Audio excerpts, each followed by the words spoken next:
Hello. Hang on. Hello. There, that's better. There's Statto, looking dapper. Well, had to dress up. This is an event. It is indeed. It is. It's a long time coming. Tasty. Right. We talked about. I looked back. We talked about Bond years ago. Yes, we did. I can't believe One it of our years earlier ago. streams, if I remember right. Yeah, one of the first ones, and I couldn't bring myself to actually listen to it again. But yeah, we've probably changed our mind quite a bit in some of these, or maybe not. I wouldn't shake it. No, it's what we call, it's a sparkling water infused with wonky raspberries. It's not at all Bondian whatsoever. No. This is tropical cherries. Don't. Oh, it's all right. You're Don't tropical. try to put me in a box. Yeah, you're tropical. No, I'm tropical. Yeah. I've got a wee bit of a sore throat, so I'm just keeping it happy. That's good. That's good. Well, is this the day I get kicked out of here, or what? Could be. Yeah. What do you think? I don't know. The insult will finally be too much. Don't know. This could be the day that not my monkeys gets kicked out of here. Anyway, good to see everybody in the chat. Not my monkeys. Hail. That's exactly what I did, Hyper Kaiju. I watched a lot of Roger Moore's since Christmas. I've watched quite a lot of the Bond movies. Do you count his Spice World appearance as a Bond appearance? I don't even count that as a movie. Because he had, I think, most of his Bond costumes on in that movie, if I remember right. It's been decades since I've seen it, but I've never seen it. I've never seen it. Oh, there's this running joke where every time you see him, because he's the bad guy, he's got like a different famous Bond outfit on. Oh, right. Okay. All right. Well, somebody's probably got a compilation of those scenes on YouTube. Right. I'll give them a wee watch. I remember that was one of the few things that I'd laugh at, because I'd seen a lot of those movies. So right. Like okay. Roger Moore, of course, being Roger Moore. Yeah. I mean, I'd a big Roger Moore fan, but even that wasn't enough to drag me to see the Spice Girls movie. Fair. Hey, all right, Cap. Good to see you, mate. I'm just diving in here because not my monkey's making up for my lack of whiskey tonight by drinking a nice one himself. Right. So okay. Right. We're going to do this. We're going to rank all the Bonds. Wasn't easy. No, well, I did mine. Like I said, it must have been about 20 minutes that I did my ranking. Man, I was thinking about this, and I'm pretty sure, like, even now, my ranking isn't accurate because it just changes from day to day, depending on what I feel. I think that's the problem with the Bond films, because sometimes you're more in the mood for a certain movie, or you'll watch one you think, this wasn't great, but I'll give it a watch, and you enjoy it a lot more than you did like 2 years ago when you saw it. It's odd. It's very much in tune with how you're feeling at the time, I think. So they do change. They do change a little.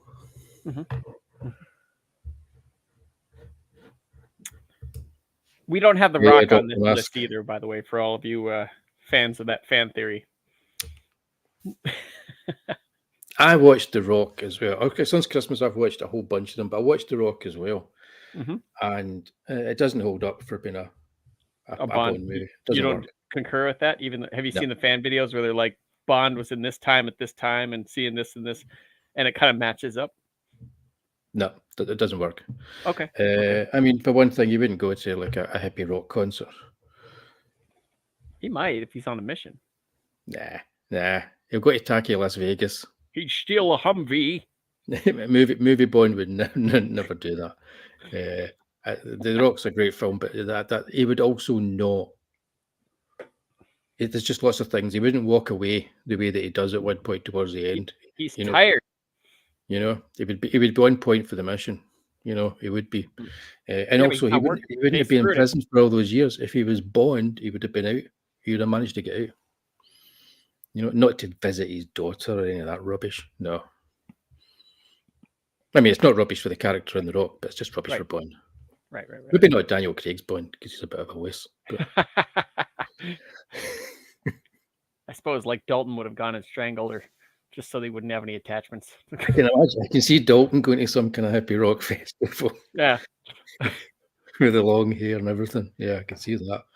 No, that would have been lazy and me for sure. Oh, yeah. You went hippie anyways. What's this we got here? This is hard for me because Roger Moore was my first Bond, and I've only seen one Daniel Craig movie. Wow. Interesting. Okay. Yeah. Well, I mean, what was a Bond? What was your first Bond then, Statto?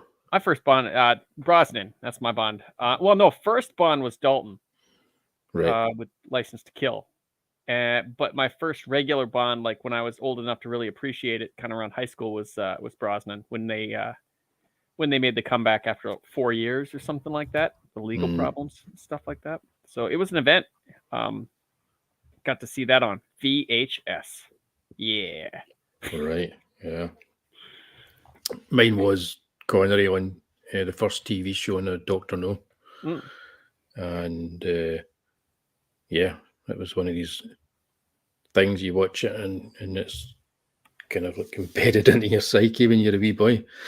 And it was also the fact that we knew that this was a Scottish actor up there on the screen, playing this character.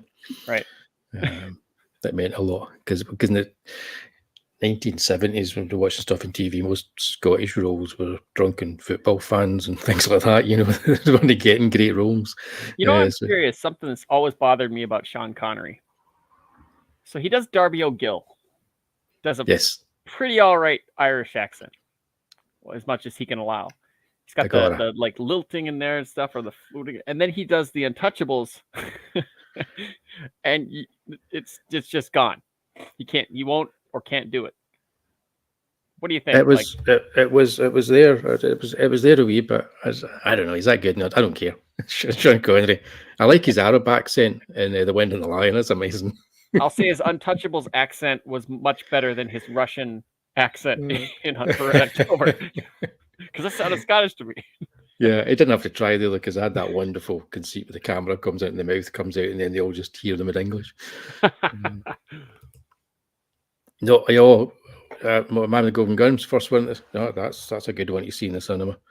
That was the first Bond I saw in the cinema because I saw the trailer for it when I was a wee kid. But I didn't go to see the movie. I probably wasn't allowed to be taken to the movie because the trailer was basically concentrating on all the kind of like the sex appeal of Bond, But yeah, so it was Spy Who Loved Me was my first Bond in the cinema. So yeah, as much as Connery was my first Bond, seeing that in the cinema was like wow. So right, I've always had Connery and Moore kind of like neck and neck. Oh yeah, they're equally great in my eyes. But sure. That's, I suppose. Well, I mean, like we'll see with the list. No real spoiler here, but I kind of have that with Brosnan and Connery myself because yeah,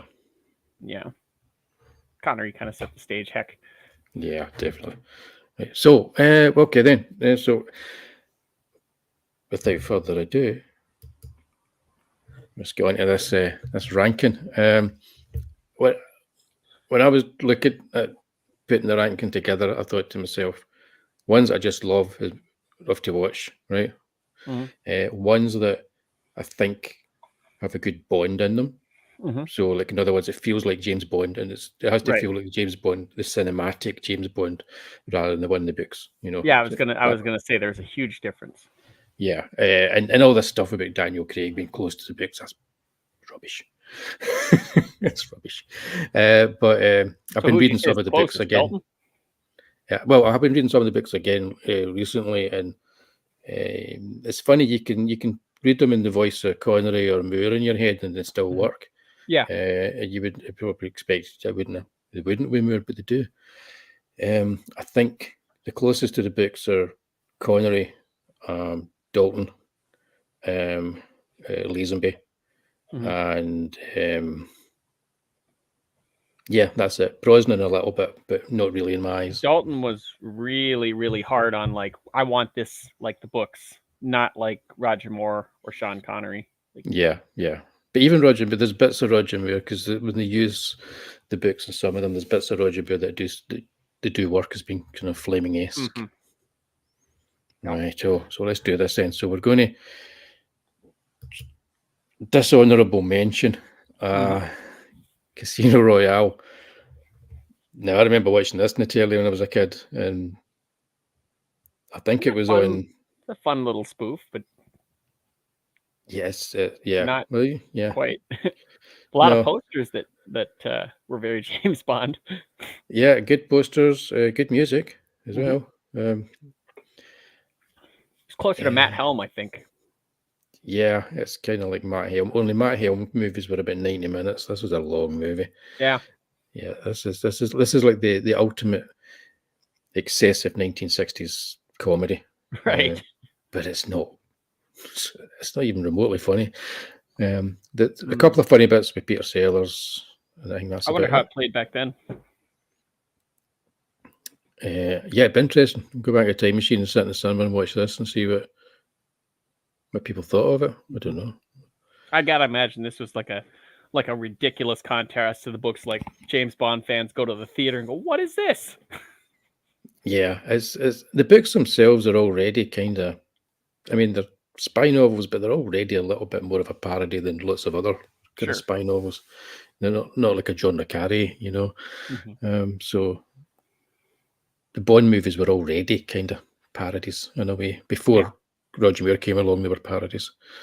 So and but there's a whole new dimension after that. Yeah, so we can't really ignore the fact that this is out there, but right. Yeah, I don't know. I will buy a decent Blu-ray. It's not part of the broccoli books. No, definitely. It's a non-broccoli. And then there's the other non-broccoli as well. But that's an honourable mention for me because I quite like watching it. You know, I don't know. I can imagine that. I can imagine it's nice to see Connery back and having a little more fun than he did in Diamonds Are Forever. Yeah, and also it has a great cast. Wasted, apart from Barbara Carrera, who's really good and gets to do some stuff in it. You cast somebody like Max von Sydow as Blofeld and then don't use him. It's like nuts, absolutely nuts. But hey, I mean, it's basically the same thing as Thunderball, so I mean that's kind of represented on the list anyways. So we'll take it. Yeah, we're jumping ahead here, but I every time somebody mentions Caroline Munro in the chat, I have to bring it up. So these are in here, and the worst soundtrack of any movie that's got James Bond in it by far as well. Just an awful sounding movie. This went up against I think it was Octopussy, right? And Octopussy beat it down because it was main canon. It did, but this did all right. It did do okay. Yeah. Right. Curiosity alone, just seeing Sean Connery back. Indeed. Okay, so let's go in here. So we're coming in for so was it this will be number what? This is 25. Number 25, right. Dead last. So my least favorite of the official and your least favorite of the official. Die Another Day for me. And you know what? On a specific and certain day, I'd probably agree. I hated the song from this movie. Die. Oh, that song sucks. Die. Another day. Yelling random Sigmund. Something like that, isn't it? But this was for her. This was like the last bit of her. She must have had like her third career resurgence when she was doing like Austin Powers music and stuff like that. And after that, I don't think she quite made the comeback that she had like around these early 2000s. Madonna, that is. But in terms of mine being last, I didn't hate Christopher Walken.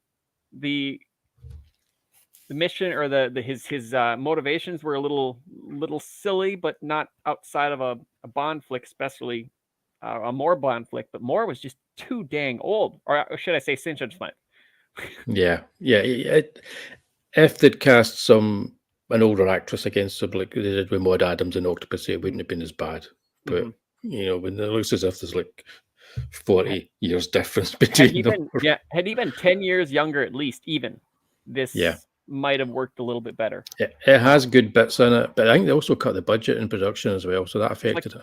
This chase scene where he's trying to get up these stairs, you Yeah. can see, and then it's just like it's really taxing. Yeah, James yeah. Bond. Yeah, So so for that- so we're ranking these at the bottom. Now I need to say now, there's something in all the Bond movies that I like. Right. So I'll even watch Die Another Day There's every bits and parts of Die couple of Another Day years. that aren't bad, Yeah. but it is. I agree. It's Brosnan's absolute worst. No Yeah, it doubt, is. and it's Yeah. in the bottom 5 Bond. The fact movies he for me, never too. got to come back and Fix this. fix it is a shame. I don't know what they were thinking. I think he thought this was ridiculous too. There's a documentary where he was like, "Okay, what are we doing today? Oh, we're windsurfing in a tsunami. Wonderful." So I mean, Yeah.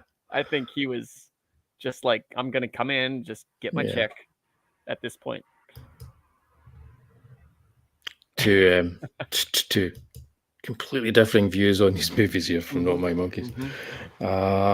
Yeah, well, that's that then. So we'll move on because we'll no doubt we'll be talking about films more than once because we've got our right rankings here. So that's number 25. Right. Now number 24. Now this was hard for me because I kind of wanted if we could have done an equals, I would have put Die Another Day with this film that I've picked. Yeah. Both going for Craig toward the bottom here. Craig towards the bottom. I hate Skyfall. I still hate it. I couldn't bring myself to watch it this time. I thought, no, it's just I can appreciate it on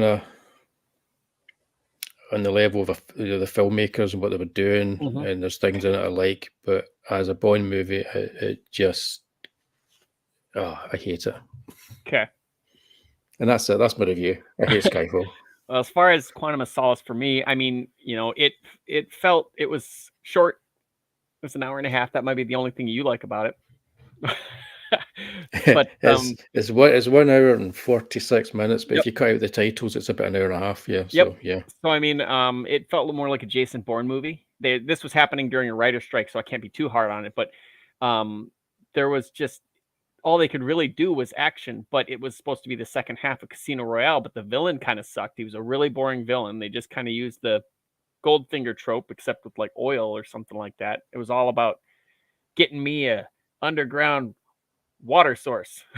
So it was a land grab scheme, about as Lex Luthor generic as you can get.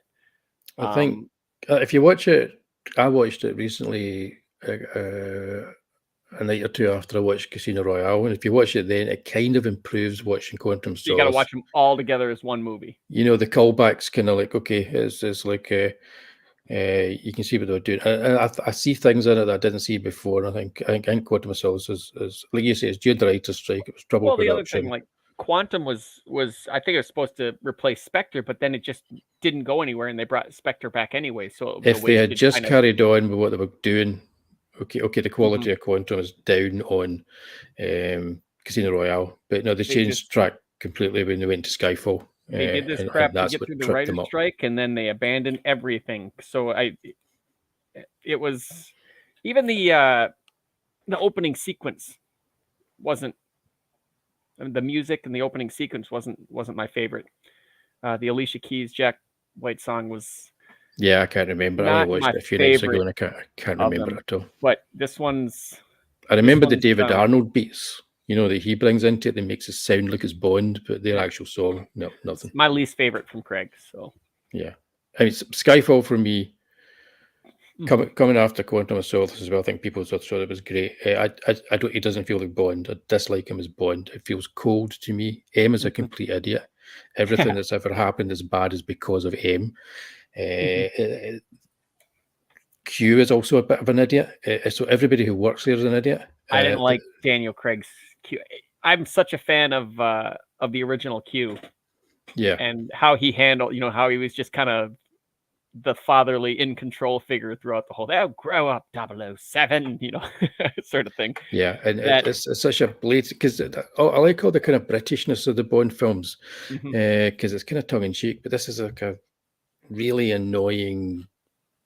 Well, it really annoyed me. It really annoyed me. It was kind of like, it was like, it felt anti-Scottish. It felt I felt they were using the background, saying it's coming from the books, but they weren't. They were making their own kind of thing. It was almost like this kind of Dark Knight approach to it, where you've got to have this kind of like terrible past or something, and then it ends up with like a really bad Straw Dogs Home Alone ending, which they didn't need to have, and also we're meant to have like little throwbacks and think about other Bond movies and be all happy when we see like an Aston Martin. Oh, there's lots of fan service on. There's in all the that Craig crap stuff. in it instead of actually making it like a proper Bond. I know people love it. I know. I can kind of get why they do, but it's also pretentious. It's pretentious to the point where you kind of want to jump into the screen and start strangling. Well, I think that it had Judi Dench when she's quoting poetry, I think it had a distinct advantage of coming after Quantum of Solace, because I think so. it was so bad that this one coming up, it's like, holy crap! There's some story here. There's explosions. It feels more like a Bond movie. Yes, Yeah. And Javier Bardem is a good actor, so he, as the bad guy, he was definitely more interesting than the Quantum of Solace bad guy. Yeah. So I think just it was like a damning it with faint praise almost for some people.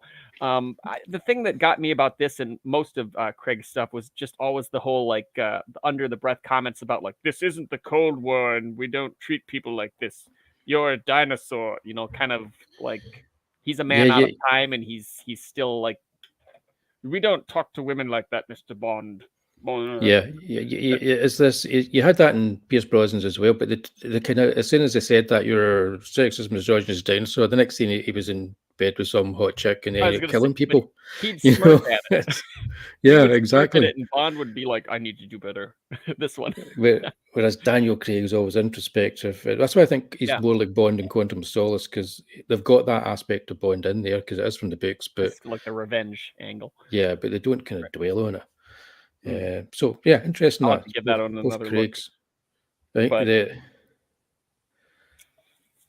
they're all agreeing with you here in the chat. Yeah. Well, it's like I've told you before. I like to take Craig's stuff and put it off on its own. If you watch Casino Royale to No Time to Die, like it's a complete kind of story of one guy, who's had 5 missions. And he's got his own demons. He's got his own stuff. If you take the James Bond name out of it, it's not quite as much of a sting to it. It's kind of like the Punisher, right?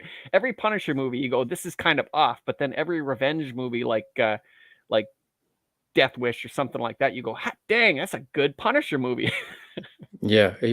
Okay, we'll talk more about this later because we've got more Craigs to go through. Because I have a problem with this. I think I actually argued that it wasn't a problem when we actually talked about the Daniel Craig films. The fact they all connected. I thought that was okay. I now think it's a huge, huge problem with the films. And I'll talk about that later. Oh yeah. There we go. 23. two more different films. Right. Actually, some similarities to them. A little bit. They're both kind of lethargic at times. So okay. So you put yours at 23 for why is that for this one? You kind of touched on it a little bit, but yeah, it's just because it's like we've seen it all before. I like Christopher Walken in it. I like Roger Moore in it as well. He just happens to be like a bit far too old for the leading lady that's in there with him. Yeah, he's gonna have to convince them all he's got a ton of money. It's got. I mean, I don't mind that opening sequence with the Beach Boys. Really annoys me. It's not even a Beach Boys. It's like a second-rate sort of like a karaoke version of the Beach Boys. That annoys me, and I like the fighting on the Golden Gate Bridge at the end. I like there's lots of stuff in it. I like Patrick Macnee. I like the idea of the horse race, the deadly horse race, which is quite interesting. But it's just, again, it's kind of lethargic at times, and the big chase with the fire engine is a bit kind of like Smokey and the Bandit like. Not that I'm averse to Smokey and the Bandit like stuff in Bond, as we'll find out later on. James Bond should have been in Cannonball Run. Yeah, exactly. So I mean, as although it's a way down at number 23, it's still a fun Bond movie for me, and it's still legitimately, a Roger Moore Bond. Sure, I'd like to reiterate. I'd still watch most any of them on this list. Yeah. But I there are would just still some that probably watch it over other films that I've got ranked higher right, with Daniel Craig in them. just because of the fun factor. Yeah, just the You know fun what? factor. It's kind of like that Judge Dredd versus Dredd situation where you watch the Carl Urban one and that's like really accurate and people really love it, but then the Stallone one's a lot more fun. Like it's just a '90s action movie. Yeah, So 90s I action movie. personally can kind of watch the Stallone one more just because it moves a lot faster and there's a lot more like fun with it than the Urban one, which is it's a downer. It's really heavy. Like you get your butt kicked watching that movie. Spectre So as sucks. far as Spectre goes, here's It, where I had a huge not problem as with it. bad though as Quantum Solace. So there you go. Right. Spectre, well, just barely. I hated what they did with Blofeld, making him Bond's like pathetic stepbrother, jealous stepbrother, or whatever. Yeah. I hated that they tied up. It was always me, Mr. Bond. Well, Ha ha ha ha. I think I was like I wasn't I didn't mind that too much because I knew they were already going down that kind of road with the kind of the way Skyfall was. They've been watching Christopher Nolan's Batman movies and all this Right. kind of stuff. But what bothered me was that they didn't then follow through with that in No Time to Die. Mm.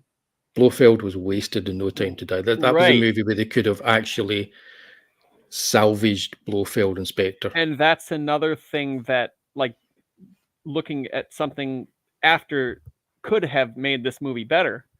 Yeah. But past that, and then there he is on the bridge. You can take him out. He's got a license to kill, and he's like, "No, I don't think I will." And then he walks away. Like, I'm done with this. I don't need to do this anymore. Like this is the leader of everything, every bad thing right now that's come across MI6's desk. Finish this, and it's like, nah, I don't think he's my brother. I don't think so. And he walks away. I didn't like that. It kind of was a soft ending, and it was almost going to be like, from what I understand, Craig's ending. And had they ended like that, that would have not just as bad as the other one. Yep. So yeah, there was a lot of things. There were a couple good action scenes in here, but there was a lot of stuff involving There's like some good action scenes. It's got a wee bit of Roger Moore vibe to it. Mm-hmm. I like the opening stuff, and it's got Monica Bellucci. Yeah. Oh yeah. So I probably should have put it up a bit higher because Monica Bellucci's in it. There was some good stuff in here, but overall, just like it really convoluted stuff. It really made things more complicated than they have to be. And then after that, like it just does this 180 and makes things way too simple. Yep. So they don't need to know each other. They don't need to be brothers. It was ridiculous. It could have just been a guy. It should have been just a guy that's really angry because someone's screwing up his plans. Yep. Oh, you screwed up this one mission back in Casino Royale or something. That was kind of a linchpin. So I guess I have to make you pay. I mean, that would have been just fine. Yep. And it doesn't have James Bond making a quiche. No. That's got to be every movie. Which A View to a Kill has. So yeah. So I suppose, that's probably why I've got, A View to a Kill sitting next to your Spectre here, I don't know. This is the wonder of Bond. They both kind of feel there's elements here, but they both feel like Bond films, but you cannot imagine them at all existing in the same universe. Mm-hmm. Which is why I say they're two different Bonds. I mean, like the Roger Moore one, I can almost see matching up with the Brosnan, with the Connery and whatnot, like the same different interpretation of the same person, but the Daniel Craig ones are off kind of on their own as far as I'm concerned. Yeah, definitely. And at number 22. How about that? Yeah. So I had this is me now coming to Quantum of Solace, which I consider to be significantly better than Die Another Day. I'm gonna defend Die Another Day towards that because at least there were quite a few. Like, I think this was almost like Brosnan's ridiculous Roger Moore movie, because there's some like Moonraker style elements in here. There's probably more humor than any of the other ones. It goes just as ridiculous as like View to a Kill. I think that this is like Pierce Brosnan in a Roger Moore movie. Doesn't mean It, it's awesome, but I mean, I think that it's almost like that level of absurdity. it is, but when you've got the whole kind of like captured and tortured opening, it's just Right. everything in it just jars so much. And I don't mind Oh, films that jar, bits of oh, jar, it's but this definitely is got a just tone so problem much. for sure, Yeah, but you know, it's got like the classic elements like the globe trotting, the girls, the villains with the weird gimmicks. Like the henchman wasn't bad. Like that's with the yeah, he had no, the good. diamonds in his face and he was caught mid like trying to change him from a Korean to a white guy. Like that's a James Bond villain. Yep. Look, that was all right, but it's I mean it's still bottom 5 because it's Die Another Day. They Yeah, made a mistake for their I 20th. I never really changed my. Well, I didn't change my ranking after I put it together. But I watched Quantum of Solace after I did my ranking. Mm-hmm. I kind of I would probably, if I was to rank them all again this evening from scratch, I would move Quantum of Solace up a bit higher than this. Is that right? I think it's beginning to stand up against the test of time. What really annoyed me about the Jason Bourne type editing doesn't annoy me anymore, because I saw the last Jason Bourne movie, which the action scenes was so bad that this film actually looks quite normal compared to them. Well, I mean, they were going off of what worked from the first one, and then the other Yeah, two were so almost like strobe lights. They move so I'm dang fast. expecting that, and what you get is like, actually, oh, it's better than I remember it being. You know, it's better than I remember. Welcome in, Hey, Pete. Pete. So, and also, there's the callbacks work a lot better in this to me. So when they kill Strawberry Fields, they'll never call her Miss Fields, but when they Right. kill her with the oil, and you know that she's been made to drink the oil, Mm-hmm. and then that's the way that he leaves the guy out in the middle of the desert with a can of motor oil, Right. knowing Yeah, at some point it he's wasn't going to bad. drink It's it. one of the few highlights, but Yeah, these kind of things are good, but they don't. There's like there's actually a lot more of them than you think, but they could have done more with Felix and the sort of like sleazy CIA guy that he's working with. They could have done more with that kind of stuff. But I honestly think it does. If you watch Casino Royale, which is actually just a wee bit too long, and then you watch this a few nights afterwards, this will be vastly improved by doing that. okay, but yeah, like I said, it was supposed to be part 2 of the same movie, so given that, and I mean, you know, with Die Another Day, it's another one of those ones where Pierce Brosnan was really starting to show his age here. Yeah. So I got a little bit of that View to a Kill situation. We're like, A little bit, yeah. Little bit, not quite as bad as A View to Kill, but it was. If he would have done another movie, even if it would have been great, it would have been A View to a Kill territory. Yeah, but I remember there was all that talk of him and Tarantino talked about doing Casino Royale together as a period piece. That would have been good. Howdy, Kim. Yeah, so that's what number was that? 22. So we're up to 20 now in the ranking.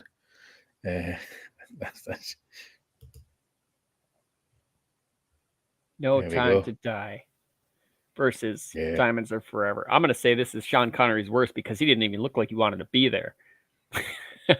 This movie had a low budget. He looked miserable. Yeah, I just kind of sleepwalked through it.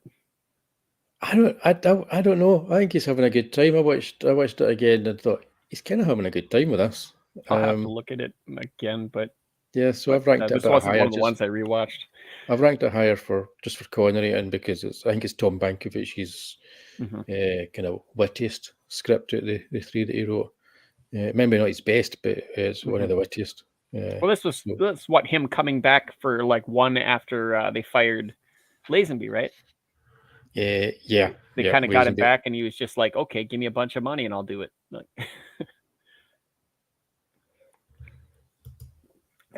oh dear, not my mug. Oh, terrible. Right. No, Pete, we haven't been. Okay.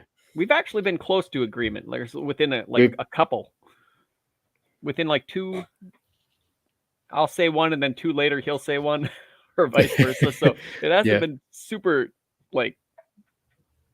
No, I'm surprised that I'm surprising myself now that actually I haven't just No Time to. If I was to rank them right now, No Time to Die would not be as high as Quantum of Solace. I would swap them around. So you'd swap them, so that'd be 22. Yeah, I would swap Okay. them around, I think, Okay. and have No Time to Die higher. And again, when we get to my one after this, I'm already changing my rankings now that I've watched some of these movies again recently. But yeah, so we'll talk about. Well, you've not picked No Time to Die yet in your ranking, have you? Not yet, no. Yeah, so we'll talk about that more when we get there. So Diamonds Are Forever. It does have Connery. It does. It's by and far the up to that point the most comedic and slightly sleazy Right. Well, it's kind of 70s. Bond. No. It's definitely kind of sleazy, and it's got that kind of all the kind of classy 1960s qualities are now turning into slightly trashy 1970s qualities, and I kind of appreciate things like that.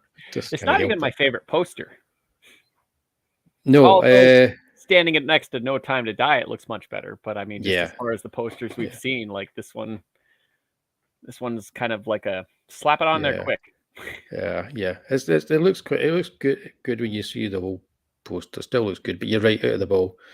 Roger After Moran done this, really good Live with and Let Die, when Connery. it kicks in, that's Certainly much had better much ones than better. this. Yeah, definitely did. But yeah, All right. My name is Franks. Peter Franks.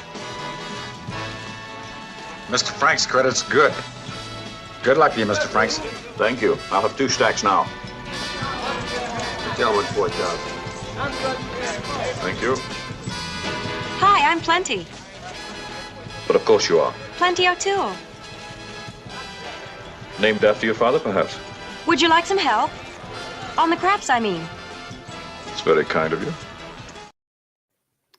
and that's exactly what I meant about the sleaziest of the Bonds. Yeah, what's not to love about scenes like that? It feels like he was just kind of like reading the script off. Yeah, Just no real like just spitting them out, getting that money. yeah. I don't, yeah, But it's like it's not a bad one, but it's just one of those things where it was like, yeah, he was there for that money. It's good. He's underplaying the comedy, and there's some scenes Right. where he overplays it. But yeah, it's worth another watch, guys. Just be ready for the 1970s sleazy quality. Because the guy Hamilton who made Goldfinger, and then he came back, and it's like it's the comedy he's going for, I think. That kind of feel. Yeah. But that's us at number 20. What was that? 20, 21? So Yep. number 20. Right. Now, again, I get that Spectre would be pushed up, and I think I would bring Quantum of Solace, controversially, and it would be higher than Spectre. Yeah, but I'm sticking with Spectre here right now. You might have sold me. I'm just realizing how much I hated that Blofeld decision. But at least it had some decent bad guy edge. Like, just Quantum of Solace didn't hardly have anything. It was just like henchman. That's your main bad guy, henchman. Yeah, I think if they'd carried on, like you were saying, if they carried on with the idea of Quantum, Yeah, as the organization, that would have worked fine he because was an evil realtor. But it does fit in with Spectre and the whole idea of extortion and everything that they did. They just underplayed it too much. It was just, and again, that's probably with the writer's strike. Yeah. But I see so this. you only left twice, quite low here. Yeah, I did. Yeah, the whole like we're gonna make this Scottish James Bond into a Japanese guy. Well, I mean, when you think about it, granted, he didn't look entirely Japanese, but it's just such a weird situation. But I mean, I think it also came across on the screen a little bit. This was when Connery was starting to get tired of it. He was having problems with broccoli. There's a scene where he's swimming and his hairpiece is flopping up and down. I can't unsee that. That's a nitpick, but I mean, yeah, you could kind of see that he was just, I could see in his performance, he was kind of starting to be done with James Bond. Right. So I think it kind of hampered it a little. Still fine, still, got the crazy story and stuff like that, but I think this was weaker than, his other efforts. Yeah. Once again, I mean, I've said it so many times before. I can watch all of these. I don't know. There's so many out. elements that I love. I love the kind of like the camera drawn away where you get the long shot where he's got the fight on top of the kind of dockyards, buildings. I love the Ken Adams sets, Donald Pleasance. That just there's just so much I like about it. Yeah. Well, And we're getting into this. The next, let's see, 1, 2, 3, 4, 5, 6, 7, 8, 10 Bond movies are in a clump where I could like mix them around and they would still just be totally acceptable to me because we're entering in kind of these are fine. These are okay Bond movies, but they're not bottom 5. They're not top 5. The main problem with You Only Live Twice is that it moved so far away from the book because they knew he was leaving, so they didn't do On a Majesty's Secret Service first. Right. And so that would have been a better one for Connery. Because both of those books kind of they dovetail into each other. They work well together.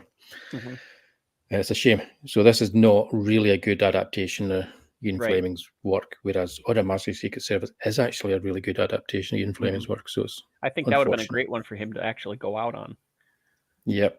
But yeah, he was tired. I'd heard the stories of like he's trying to go to the bathroom and people are like putting cameras over the thing and looking over it, and he couldn't get any privacy, and the producer was like bearing down on him, so he'd stop acting whenever Broccoli was on the set. It was a mess. This movie was a mess. Yep. Pete Sack asking here, it's Robert McGuinness. Yeah, was the poster artist for this one. Yeah, not the early ones, but this one, Diamonds, and definitely the early Roger Moore ones, Live and Let Die, greatest movie poster of all time. Yep. And who is that did From Russia with Love, the sketchier one? Oh, I don't know. I need to check that again. I can never remember. I love that one. That one might be one of my favorites. Because there's a few different artists that did that based off the originals. That was McGuinness, but I can't remember. I'm trying to think. Okay, because there were different artists in different territories working from the same initial sketches. Right. It's one of my favorites. That sometimes. Yeah. Chad, that's so far so good. We're not doing too bad here. Not bad at all. I think most of the chat's agreeing so far. Okay, yeah, it was. Nooses aren't being tied. Eric Pulford, but there was also Renato Frattini. I was going to say, I thought it was an Italian guy that did that.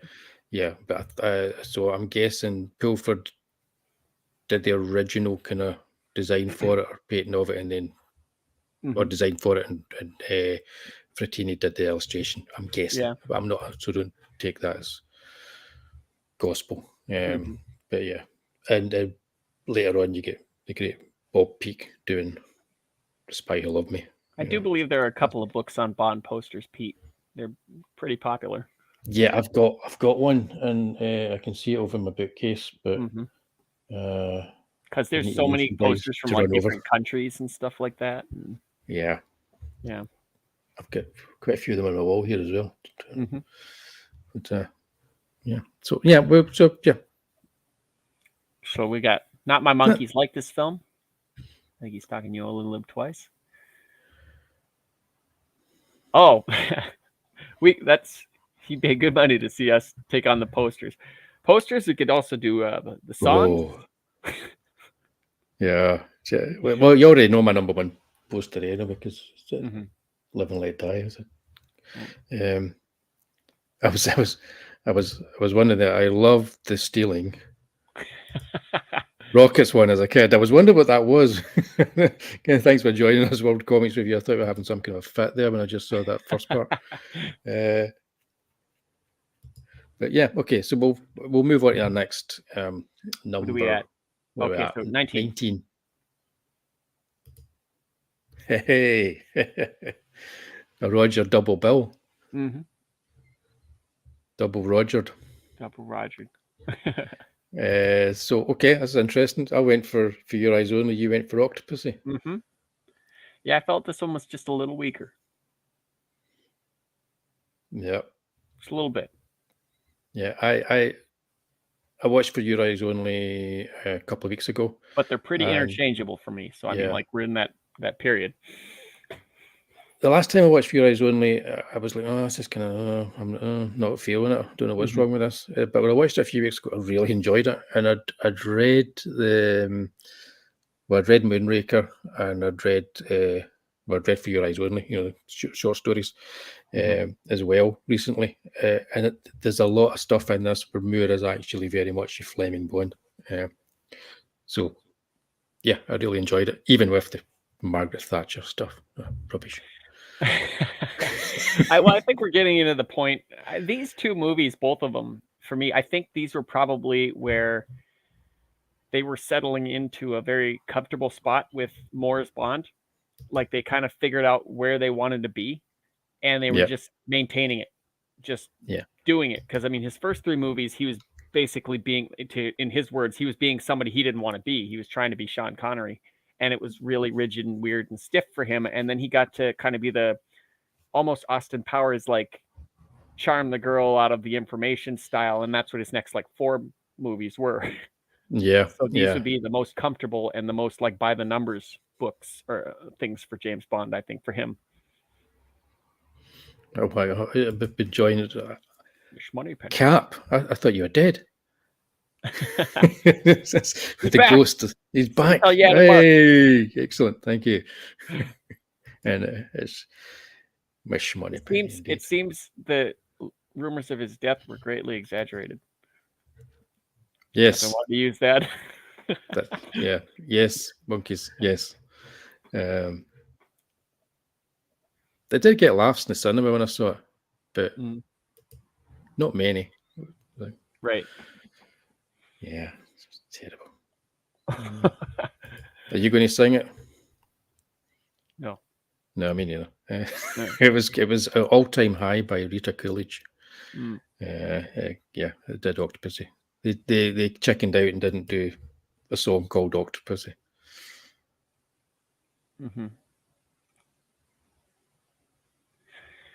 So yeah, this one I'd probably go ahead and re-rank, bring it a little bit lower too, to be closer to the Octopussy one, because like I said, I think they're interchangeable almost. Yep, definitely. I don't know, Pete. I think I'd rather had Scary Mary, but that's maybe just me.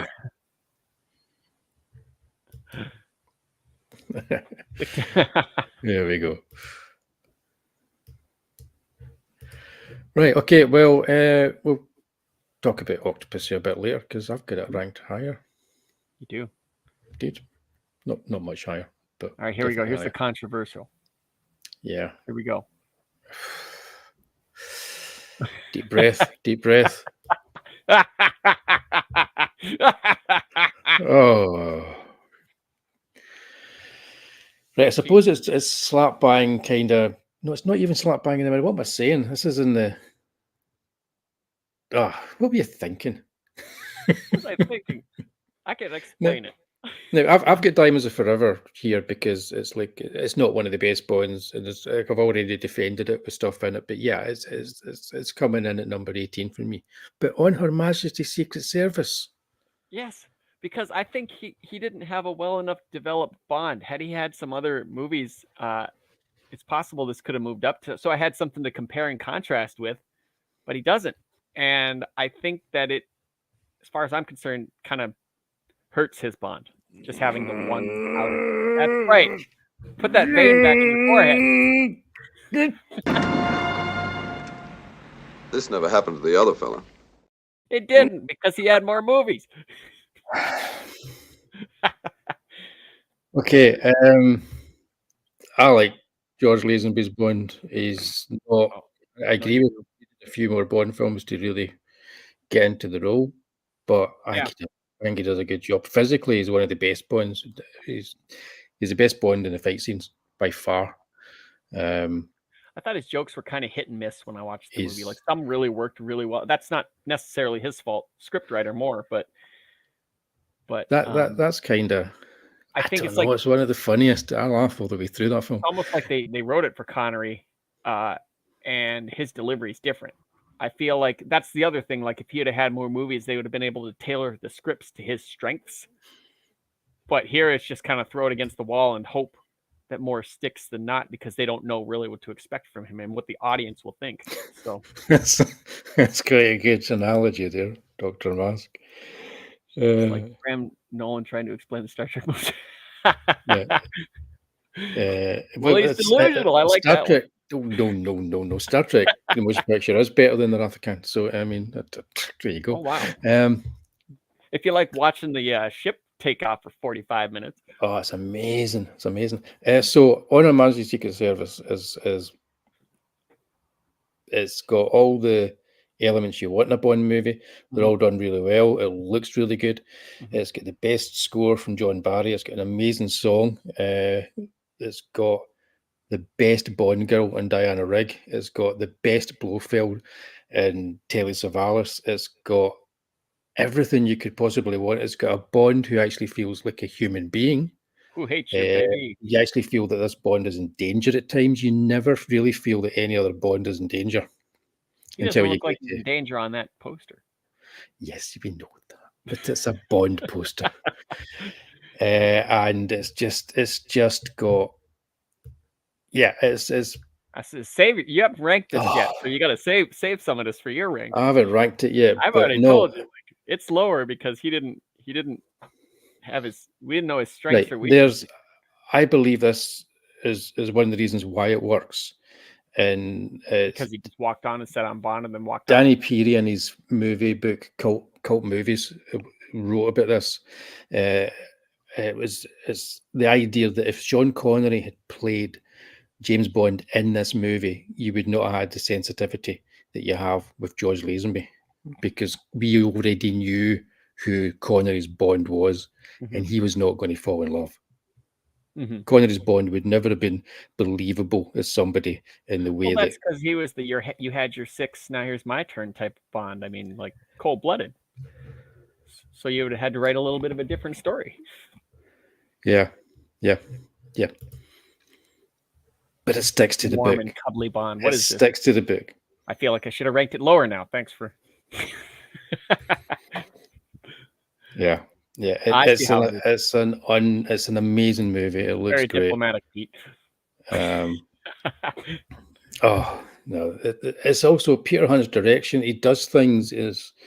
He's never made a movie since that was as good, but he experiments. He tries all kinds of things with this film. Some of them come off. Most of them come off. Some don't. But it's got a St. Bernard dog that runs up to him at the end. It's got everything you can possibly want. But what we're saying here, what we can infer is Wullie's going to be ranking this far up, far out, and far more. Yes, exactly. Right. Let's move on to the next one. I can't believe you marked that. I ranked it so low. When's the last time you watched it? Like last year. Right. I watched it at Christmas because it's a great Christmas movie. It's not comfortable sitting on this fence. All right, let's move on. So Diamonds Are Forever there from me. Tearing Pete On Her apart, Majesty's Secret Service, which is vastly superior to Diamonds Are Forever. Yeah. Well. Right. Okay. And at number 17. This is an interesting one. There we go. That's an interesting one. The world is not enough. About Le Mans sniff it pass.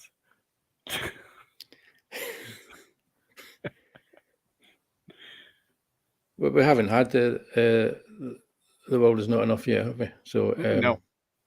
Yeah. So that means you must have it ranked higher than me. So we will see. Higher, yep. I almost ranked this higher, and then I watched it again. It was about a month or two ago. I think it was quite soon after. Actually, it would have been less than 2 months ago. It was just quite soon after Christmas. I watched the Three Brosnans in order.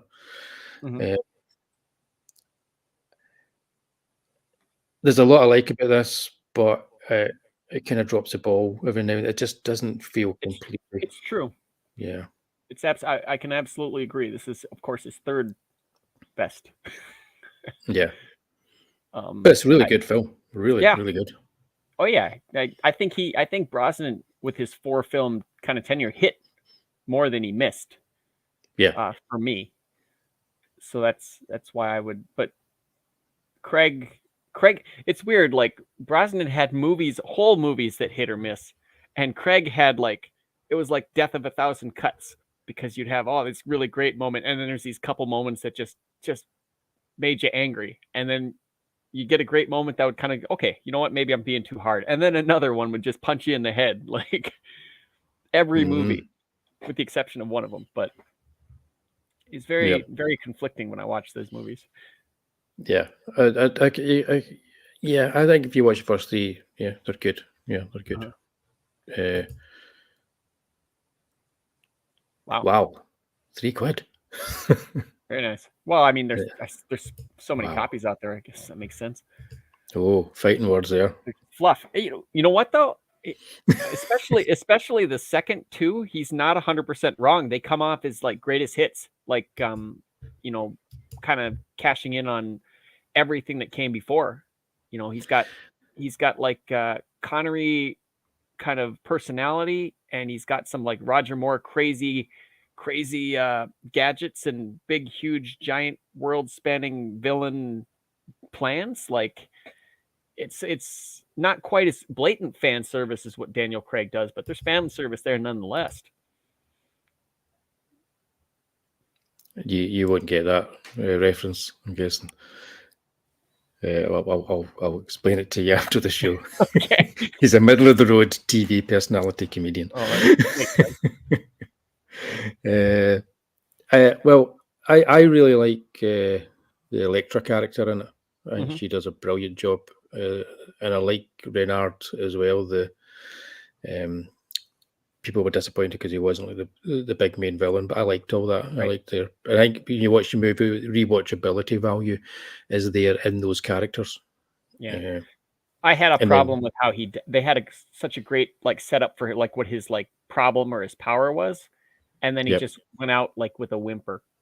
Yeah, that was hard for me. Like I was like, even then, back when I was younger, watching it, going like, "Come on, what a letdown." I think it was the problem with the set they had that fight on. It's like they couldn't really do much that was particularly exciting. They should have had the actual situation where he's able to fight him. Yeah, and then Bond's got to figure out a way around the fact that he can't really feel pain other than just like, "Oops, push a button." Yep, I know. I agree. That kind of let it down. Yeah. But there was Denise Richards was there. Mm-hmm. Well, she was there. I think everybody can agree she was there. Right. Let's go in here because we're talking about The World Is Not Enough here. We've kind of already mentioned. Mm-hmm. No Time to Die. I have it. We've not talked in detail. I have it a little bit lower middle because the first half, up until about Cuba, I really liked it. There were a couple of small missteps, but around after Cuba, when he started to go to the island, it really fell apart for me. Like Bond made all kinds of decisions that he wouldn't previously make just because the plot said so. The villain was fairly boring for me, and it was a, it kind of overlapped. It felt like it overlapped with the COVID stuff at the time and whatnot. Kind of heavy-handed. On the nose, I guess you'd call it. And then the ending, they shot an alternate ending where Bond was on a raft. He escaped, but they just decided, nah, we don't want to use that. So this Bond didn't make it. He didn't win. So that doesn't seem like Bond to me. So no, but it wasn't Bond. It was Daniel Craig. That second half really hurt it. Otherwise, this might have been a bit higher. But the first half, like especially that opening when he was like the bulletproof car. Yeah, first half is brilliant. Yeah, and the shootout in the club, brilliant, were really good. But that second half really, really hurt. Opening sequence, like a horror movie, was great. Mm-hmm. Yep. But that opening sequence should have been Blofeld, and he should have been the main villain. Right, and he could have scooped him up and shoved him in a chimney. Yeah. Not get that stainless steel delicatessen. It was I mean, there were points where you could see in this movie, like, and I'd say Casino Royale, like why he was cast as Bond. Yeah. Because he did some good work, and throughout his whole time, like I said, there are scenes and pieces where he did really good work, but then it's just frustrating that there are scenes and pieces that like slap the character in the franchise in the face as well. Yeah, it's like Skyfall for me insofar as it's not Bond. They're writing you say they're writing a character that just moves on for the plot they want to tell. to get to the end they want to get to. He spends so much time in these movies, like sitting there staring at the floor, wondering why and how he could have done these things, and all the people that he's hurt and all the stuff he's suffered, like the psychological effects of being a soldier spy. And I just didn't. Nobody needed that. No, nobody's there for a Bond movie for like realistic psychological effects.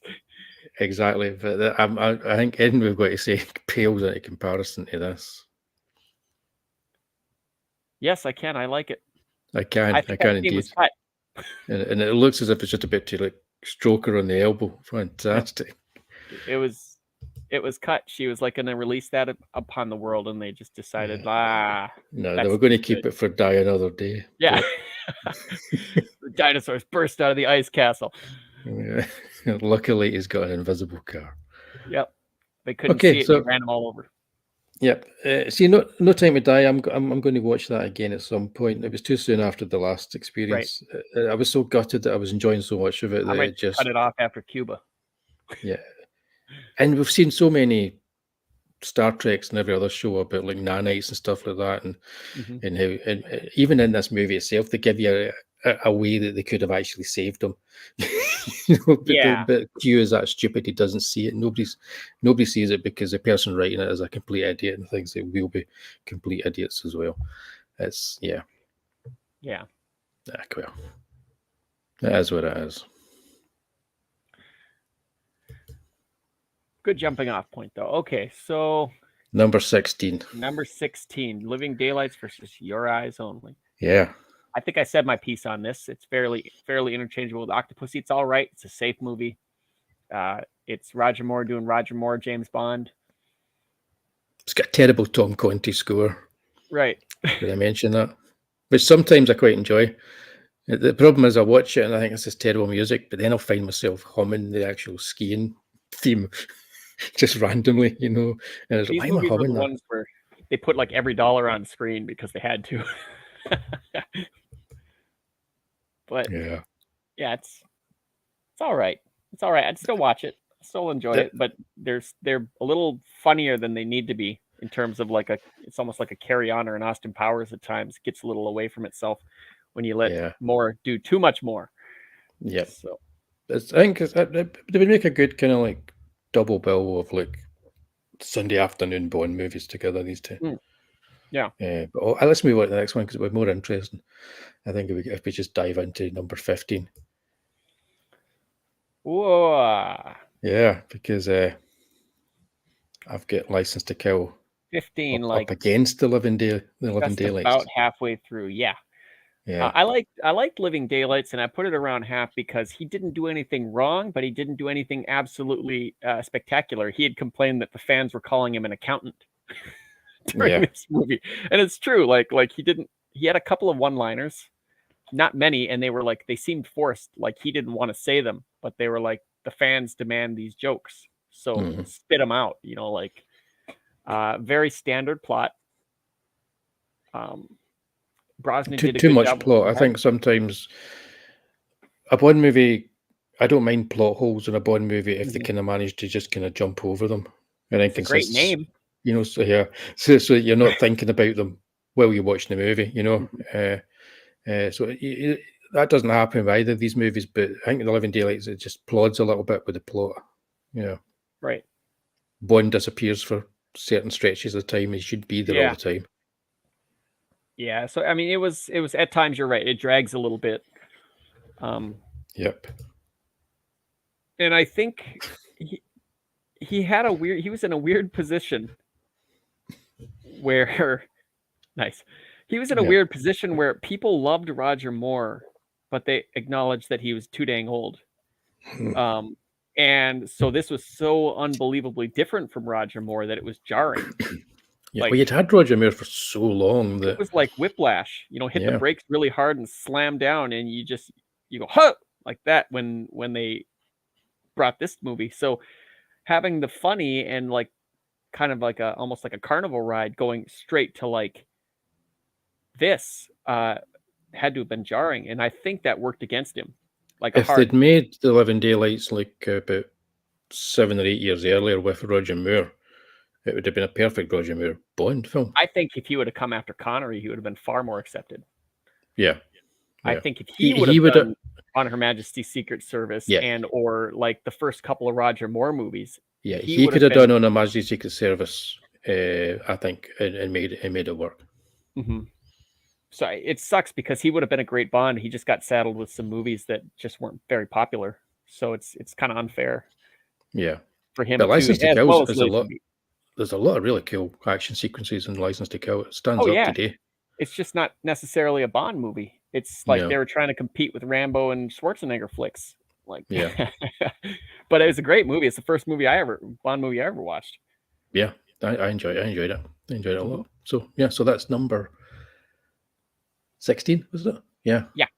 No, number 15. Number 15. 15, So yeah, so it's a bit of deja vu because we've seen both of these together quite close, coming up at number 14. Mhm. Skyfall was at number 14, so that's very high. I'll tell you why, because semi spoiler alert, Goldfinger's in my top 5, and this was Goldfinger but done differently and a little less well. So I'll give it some of that.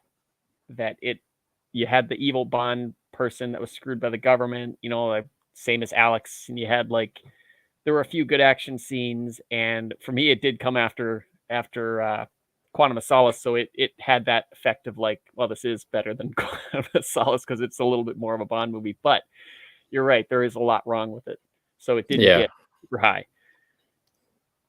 Maybe one day I'll get over the fact think- that I think it's an anti-Scottish It got movie. But, got higher than No Time to Die because like there was nothing in it that like blatantly turned me off, like after Cuba sort of thing. It was like a very complete kind of, like I said before, there's a few really great scenes and then there's something that just grates your nerves and then go, why did they do that? Why would they do that? And then something else that's really good. And then the villain himself was fairly interesting with the removable face. He did kind of remind me too much of like the Christopher Nolan Joker, where it was like there's things that he couldn't possibly know, but it was in his plan because it was in his plan. That part was always kind of struck wrong with me, and there's a little bit too much Bond emotional dwelling in this movie. Yeah, this part it doesn't feel like the same Bond that was in Quantum of Solace or Casino Royale. Right. It's like another kind of reboot. It's that Doesn't feel situation like- where it's like we're watching Tortured Soul, and people aren't here to watch a tortured soul. They're here to watch like a guy And get the what we ladies, never win the day. mentioned in the what was the last one? No Time to Die. Yep. Because I was going to mention this. It's like Vesper is the person that defines Daniel Craig's Bond, and this is ridiculous. It's like Bond is not defined by one dead person. Okay, even if he loved her. Yeah. Right. The only person in the mythology in the books that you could say that about would be Tracy on a Majesty's Secret Service. Well, they tend That's- to, like all the other Bonds, tended to use his dead wife. Yeah, It's that was like a because she's the one determination. person that you can. Yeah, but they're using Vesper as if she is the one defining moment in his life, Right. all the way up until No Time to Die. Mhm. It's Which, almost like because they have the line from the book, "The bitch is dead" in Casino Royale, Yeah. and it's almost like to try and atone from having used that line, they spend an entire sequence Well, of this only movies. supports my like take this and put it off on the side situation, because Yeah, this so Bond would have only had maybe a couple of meaningful relationships, where the other one's like, it's just kind of part of my day. yeah, I'm a spy. if you can't pick up the movie and watch it on its own, and they all kind of connect like Yeah. this. This was more of a it's streaming something series wrong. than a Bond franchise, almost. But I would have You Only Live Twice up here at number 14. Some days I might even up even higher. Keep talking. But what was good is, I mean, that poster is actually representative of what was in the movie. So, there you go. Fantastic stuff. It's just camp and it's fun. Yeah. Right. What number was that?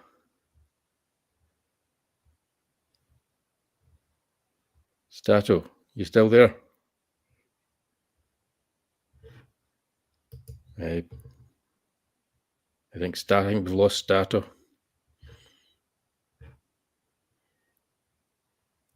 Guys, am I still here?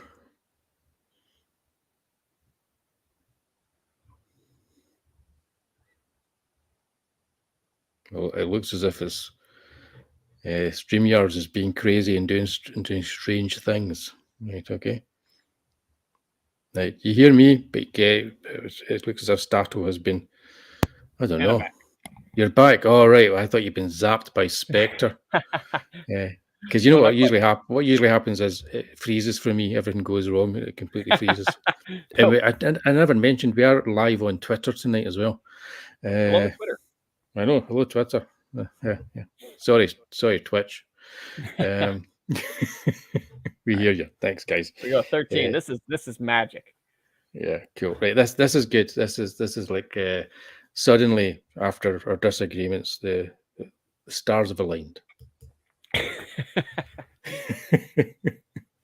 And we have the man with the golden gun. Pretty much firmly in the middle of the road. Firmly in the middle of the road. But if I was to put together my top 10 comfort movies, this would be in my top 10 comfort movies. Is that right? Ahead of films that I've actually got ranked higher here. Because it just kind of makes me feel good when I watch this film. I know you mentioned earlier they've got them doing like Connery things like slapping Maud Adams and all this kind of stuff.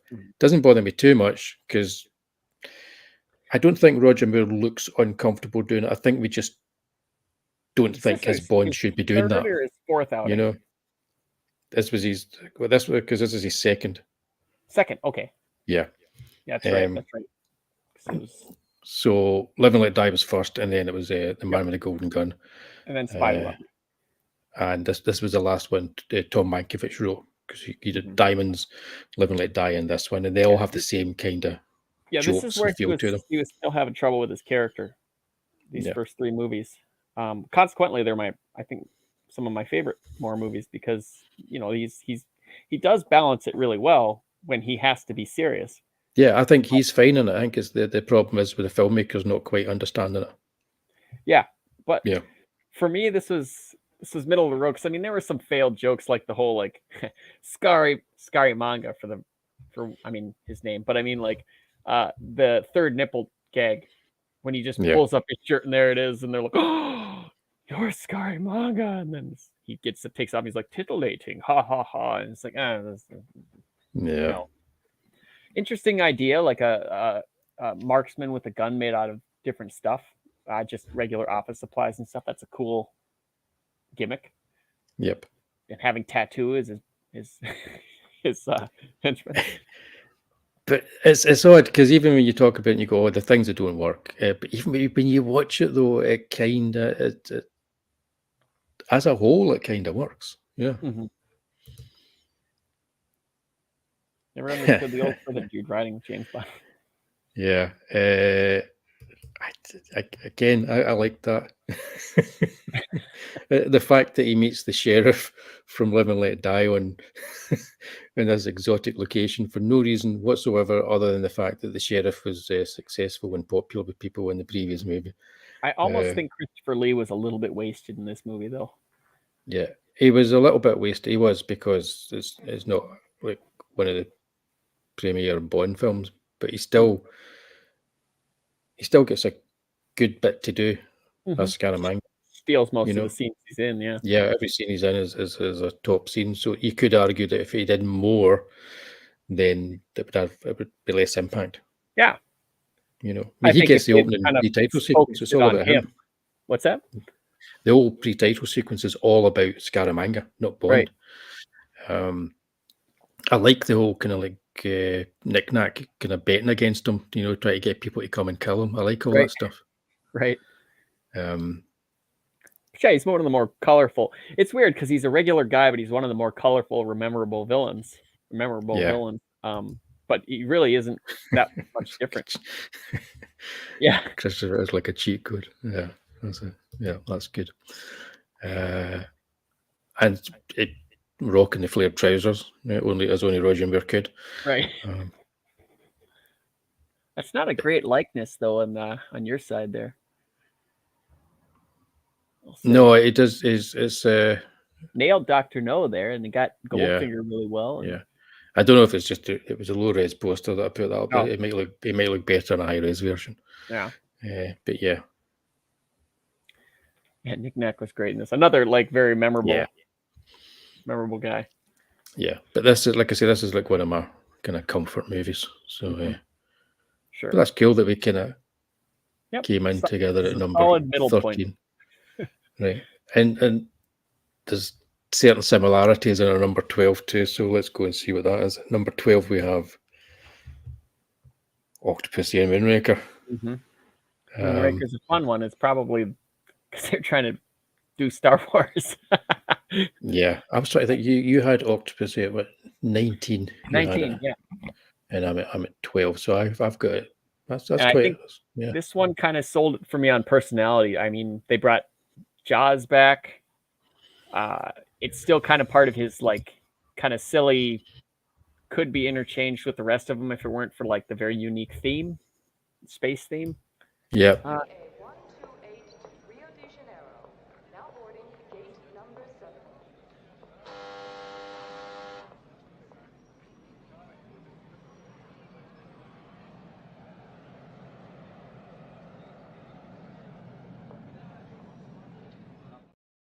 And Jaws is probably the most popular henchman, if not second most popular, maybe with Odd Job.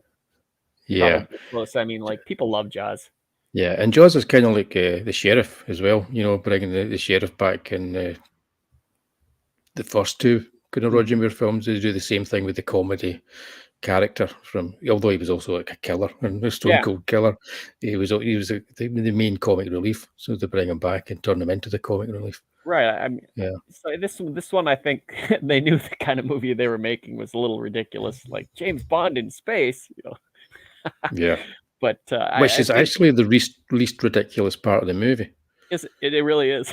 Yeah. So this one a little bit higher than half for me. One of his better ones. I love Moonraker. I think it looks great as well. I mean, it's just a fun movie to watch. Likewise, Octopussy. So yeah, you've got Moonraker here. As we've not got it yet on mine, so I've got it higher than this. But you do. Octopussy is just a lot of fun as well. What's great about these films is they do work really well with an audience. Yep. So and some of the kind of standalone movies too. Yeah, and it's that kind of thing. You could just watch them as a single movie on their own. Right, so let's move on to number 11. Right. Yeah, interesting couple of movies here. Thunderball and License to Kill. I probably would move this up one to keep it in my top 10 if I did. You think so? Again. Yeah, for me. Yeah. So what about you, Thunderball, number 11? Why you got? Yeah, I was the same. I was thinking, I would maybe, because I watched Thunderball. It was one of the ones I've watched over the last 2 months, and I was thinking, I maybe would move that up too. I don't know what I would move out though. But actually, I kind of do know what I think I would move out. Well, when I get there, I'll tell you what I would swap out with Thunderball. But Thunderball is, I think you said it to me, it's like the ultimate kind of James Bond movie. I think most people would probably say that. Your typical James Bond fan would say like everything. If you wanted to explain to somebody what James Bond was, you'd show them Thunderball, and that would kind of like gather it all up in a basket. Yeah. It's Terence Young as the director as well. So he created the template with Dr. No and kind of, perfected it from Russia with Love and Thunderball, I think. Yeah. But License to Kill, I mean, aside from being my first one, I guess it didn't hit my top 10 at the time I was making this list because it wasn't really a Bond movie. After you watch the rest of them, he kind of like let go of all that stuff, and he wasn't even doing any spy stuff. He was just like straight up, I'm gonna go find this dude that messed with my friend and kill him. Yeah. Great action movie, a lot of fun, a lot of crazy stuff. But it wasn't necessarily, and maybe that's one of its strengths, is it's kind of like that black sheep in terms of Yeah, just no, his explosions, yeah, and that could very contrasted well with be it. Living Daylights, which didn't have nearly the action this did. No. They addressed a lot of problems in the Living Daylights in Well, this movie, I think. One of the best fight scenes in Living Daylights is not even one with Bond. It's where the agent's fighting against the kind of the blonde henchman in the kitchen. Mhm. And they're just going at it because you've got essentially two stuntmen just having a cracking fight together. You would think at the script stages someone would say, hang on a minute, this needs to be Bond in this fight. You know? Yeah. And that's what I mean. You just have these stretches. It's a great fight, but it's a Bond movie, so Bond should be involved in it. And I think though that watching this as an adult, like with Living Daylights, it seems like they were listening and they addressed a lot of concerns from that movie to this one. But Yeah. then they took a lot of the things out that made James Bond Bond. I mean, this could have been like his American twin brother handling some business or something like that, standing in for his brother that's kind of out of commission. So he's like, I'll just go in and be James Bond and then handle it my way. Explosion, kind of thing. But yeah, I like this one more than of the two. This one I think is better. Yeah, well, Not My Monkeys thinks Thunderball is dull. That's fair. So yeah, I can get that. I can get that. Yeah, but I kind of like it. So this is number 11. We're into the top 10 now. So we're going to go to the top 10 now. Just sneaking in at number 10, two interesting Moore movies. So let's round out your top 10. Yeah, so I put Moonraker in at number 10, and it would stay. It's not the one I'm going to move out. It's going to stay in at number 10. Yeah. I even with the gondola scene, I really like Moonraker. The double take pigeon, I've grown to love, and everything else around it is just great. And some of it's a wee bit flabby in the action scenes. Some of the editing could be a bit tighter, but it's just entertaining. Yeah, I think they were going for, this is like probably the most different that he had. This was like his License to Kill. Moonraker was. Spy Who Loved Me, I think personally that when you think Roger Moore, everything everyone remembers about Roger Moore, thinks the most is iconic about Roger Moore is in this movie. Jaws' first appearance, the car, his car, that's almost like his Aston Martin, I think. Yeah. Most people, other things that I think were attributed to other movies were probably in this movie for a lot of people when they think Roger Moore. This might be his most iconic movie. Moonraker by reputation, just for being so different. But I mean, if you're going with straight Bond movies, I think Spy Who Loved Me. Yeah, I mean they're both practically remakes, so You Only Live Twice, right? So, but they're both improving on it, I think. But yeah. Yes, Pete, that's the one with the shark.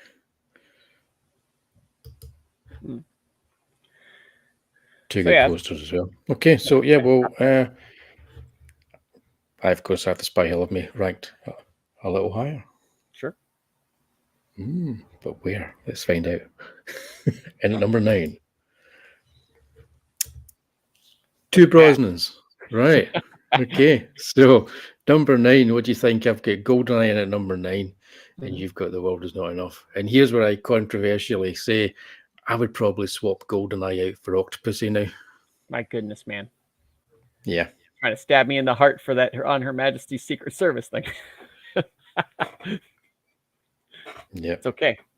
It's okay. Touche. Yeah. Hey, GoldenEye's in the top 10. We're going by this list, but and it wouldn't be far from it. Again, it's just because it's like it's that terrible song at the end. I swear Woolie's going to try to find me on a train one day, and he's going to have a blonde wig on. And I'm like, what? No. We'll start karate chopping each other. GoldenEye is really good, but it's always felt as if it's just about there as a Bond film. They're pulling back just a little in some things. But it's top 10 for me tonight. Sure. Yeah.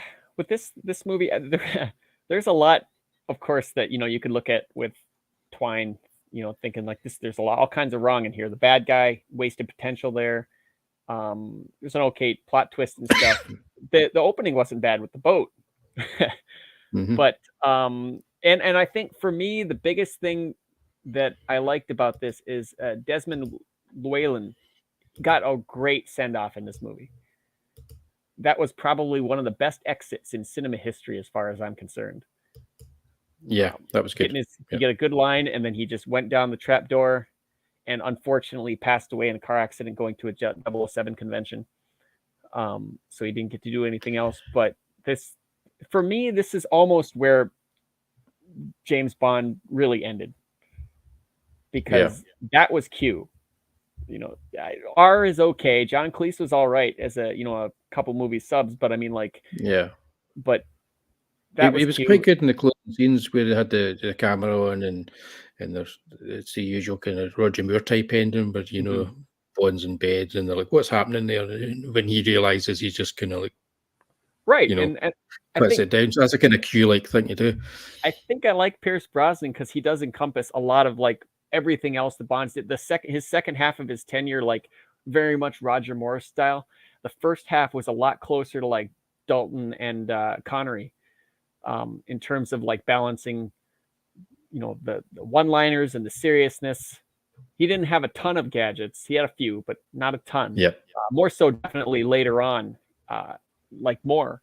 But I think he was like a perfect transition between like the big guys and stuff like that, which is why I kind of like it, in terms of accessibility. Yeah. I'm just thanks for dropping in for a minute, Henry, and the answer to that is yes and no. Hyperkai's right. I like John Cleese as a replacement, but he wasn't Q. He wasn't Desmond Llewellyn. Yeah.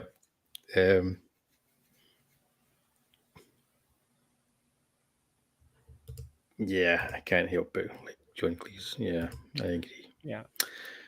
He wasn't bad. He was lots of love for the GoldenEye video game. Oh yeah, it just came back out on Switch again. Yeah, I saw that. I might get it. That's crazy. Oh yeah, that's right. You got a Switch. Yeah, I got a Switch. I never play, so I might get that. Right. Okay. So let's jump on to number 9. Number 9. That's his number. It's 8. This is 8. We're on number 8 because this is an interesting one. Yeah, Henry threw me there with that question. We're moving on to an interesting one here again, which is almost like a mirror to our number 13 ranking. And we both have Live and Let Die. We agree a lot on what Moore does. Yeah, it is strange. And most of those have been within 2 picks of each other, which I find is really weird too. When he showed me these lists and what they were like, we were both just like laughing at like the fact that we were about 2 off. It's almost like that scene in Ghostbusters where the guy would, they'd hold up a card and he'd be like 1 card off each time.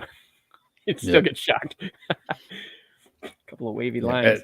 And the Live and Let Die poster is amazing. Come on, oh yeah. In fact, the movie doesn't really live up to the poster. I think this was Roger Moore's best.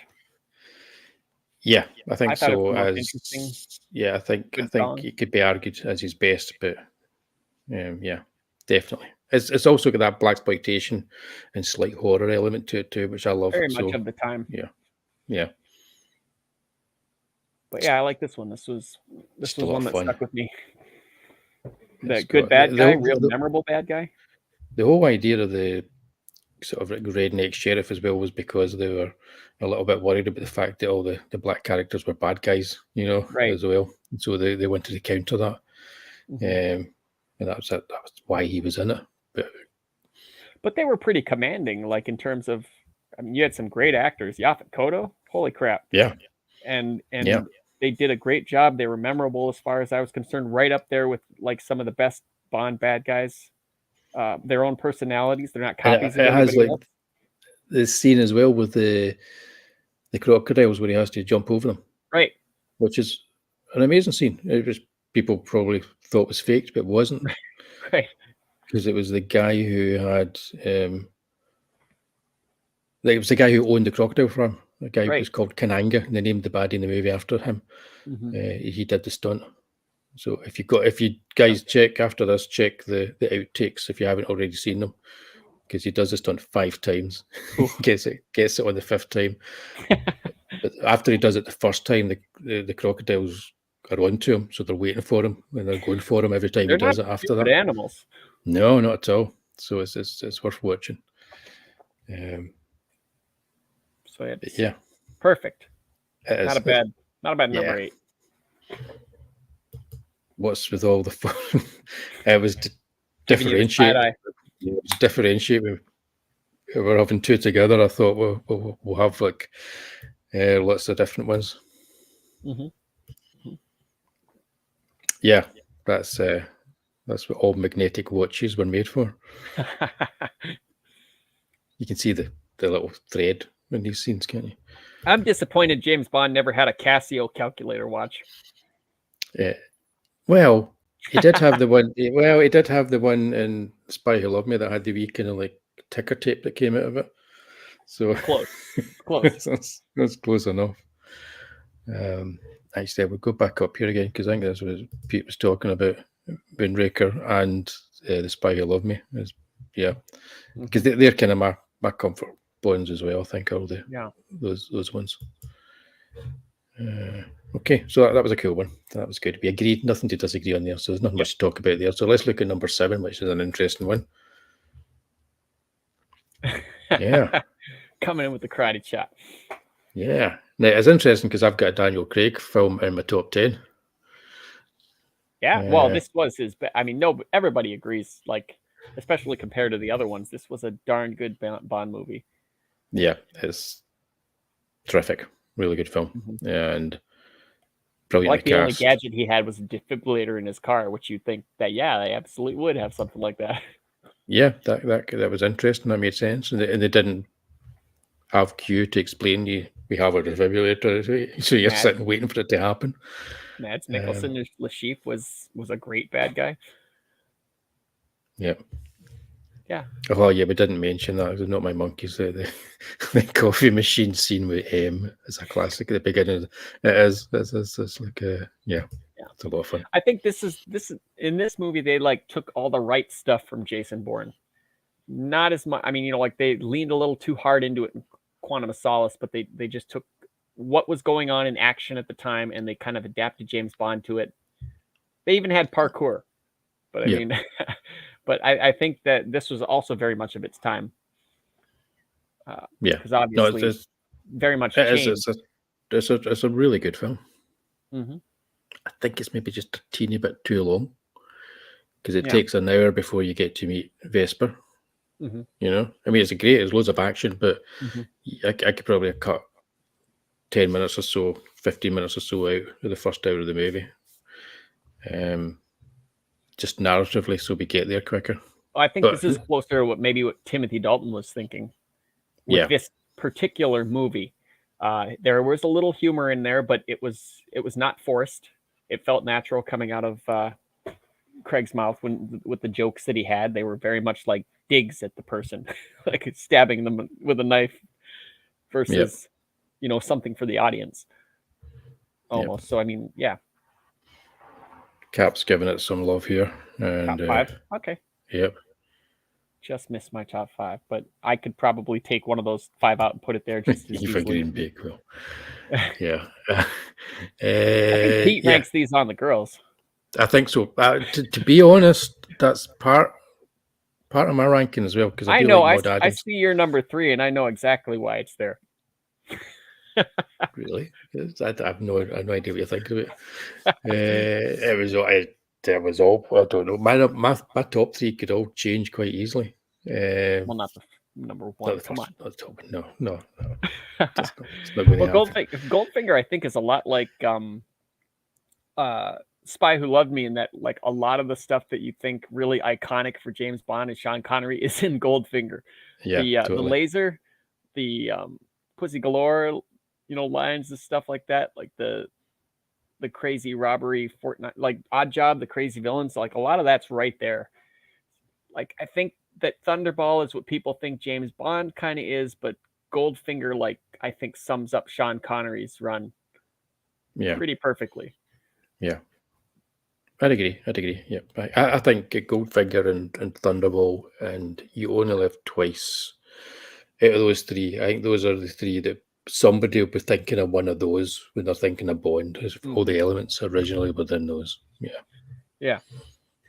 Not bad at Although, all. yeah, not bad at all. But okay, cool. So that was what number was that? That was 7. Yep. So we're getting close to the top 5. But interestingly, I've got one of those here. You've got number 6. I love that poster for Dr. No. That's probably my favorite. Yeah.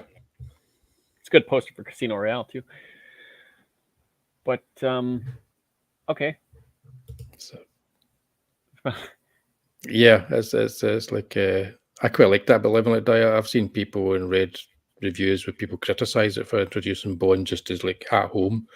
But I quite like that, and right. the disdain that M has for everything around him. Yeah, and Moneypenny gets some good stuff as well in that scene.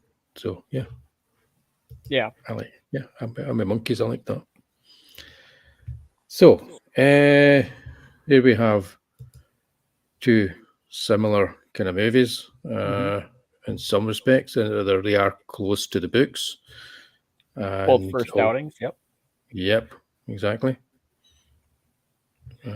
I think for Sean Connery, it's a weird one. It's awesome, but he hadn't quite hammered out his character. I think he had an idea going forward, but a lot of like the genesis of what he was trying to do was here, that he kind of like ballooned up and made bigger later on. Yeah. Which I kind of like that it's really understated. It's a little bit more grounded and a little more like he's quiet. He goes in there, does his job, and gets out, versus what it would kind of turn into, which was, almost a parody of his. Not so much a parody, like it became the character that he would play in almost every movie going forward. Yep. I think. So, but I do like this film a lot. Yeah, me too. It's also the fact that it's a relatively low budget movie in Dr. No. And then Casino Royale, which is one of the biggest budget movies that they've made. But there's a certain feel to the character of Bond that they get right. So yeah. But I still think. Oh, go ahead. Yeah, I still think that Dr. No and Connery's Bond is more Fleming-esque. But that's, Well, he did insert most of the humor in there too, which I think Connery is responsible for changing the character for the movies forevermore after this movie. Yeah, I did have, I'm going to quickly Which is probably something. part of the reason it was so successful. I'm going to play something here, but it's from Never Say Never Again, and it kind of encapsulates, I think, what a lot of people thought about Connery as Bond. Good to see you, Mr. Bond. Things have been awfully dull round here. Bureaucrats running the old place, everything done by the book. Can't make a decision unless the computer gives you the go-ahead. Now you're on this. I hope we're going to have some gratuitous sex and violence. I certainly hope so, too. Yeah, because I think that's kind of spot on, because I'm pretty sure that was written by Lafreniere and Clements, the 2 guys that wrote Porridge, who did script doctoring on that. Because that people kind of thought that that's what Bond was, Connery's Bond, more so than any other ones at that point. Until, I suppose, Daniel Craig, because Timothy Dalton didn't get much of the sex, just a lot of the violence. Right.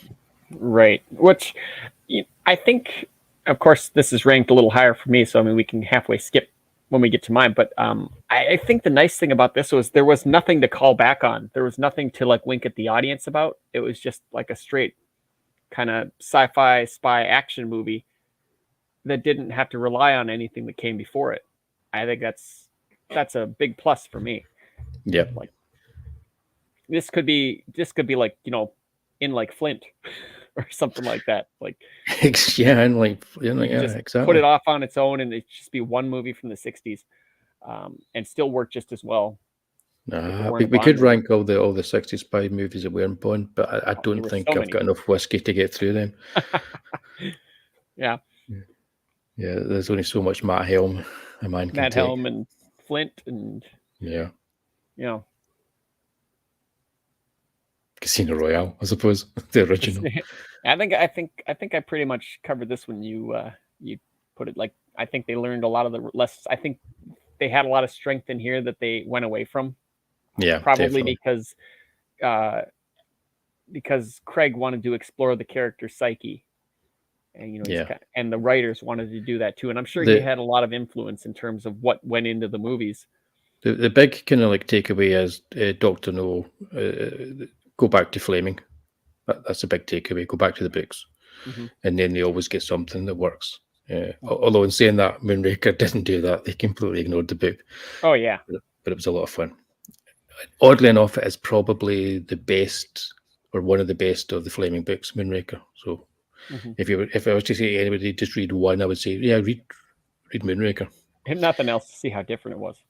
Yeah, you'll get a feel for Bond. It'll feel like a new story because there's no real connection at all to the movies. Right, so what's next? Top 5.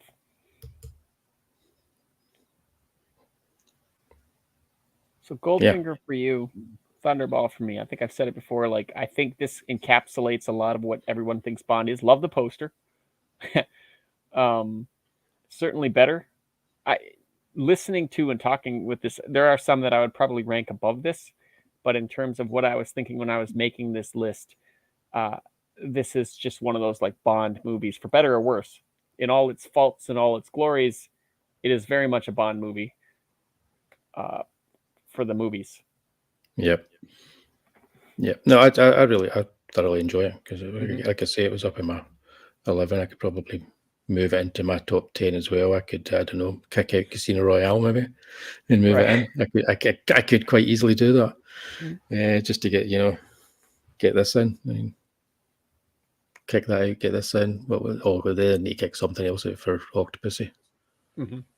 Oh, it'd be tough, wouldn't it? Yeah. So Goldfinger, why's that number 5 for you? I think it's because it's the best of the Guy Hamilton Bonds. It's the first one he did. It's the one that's probably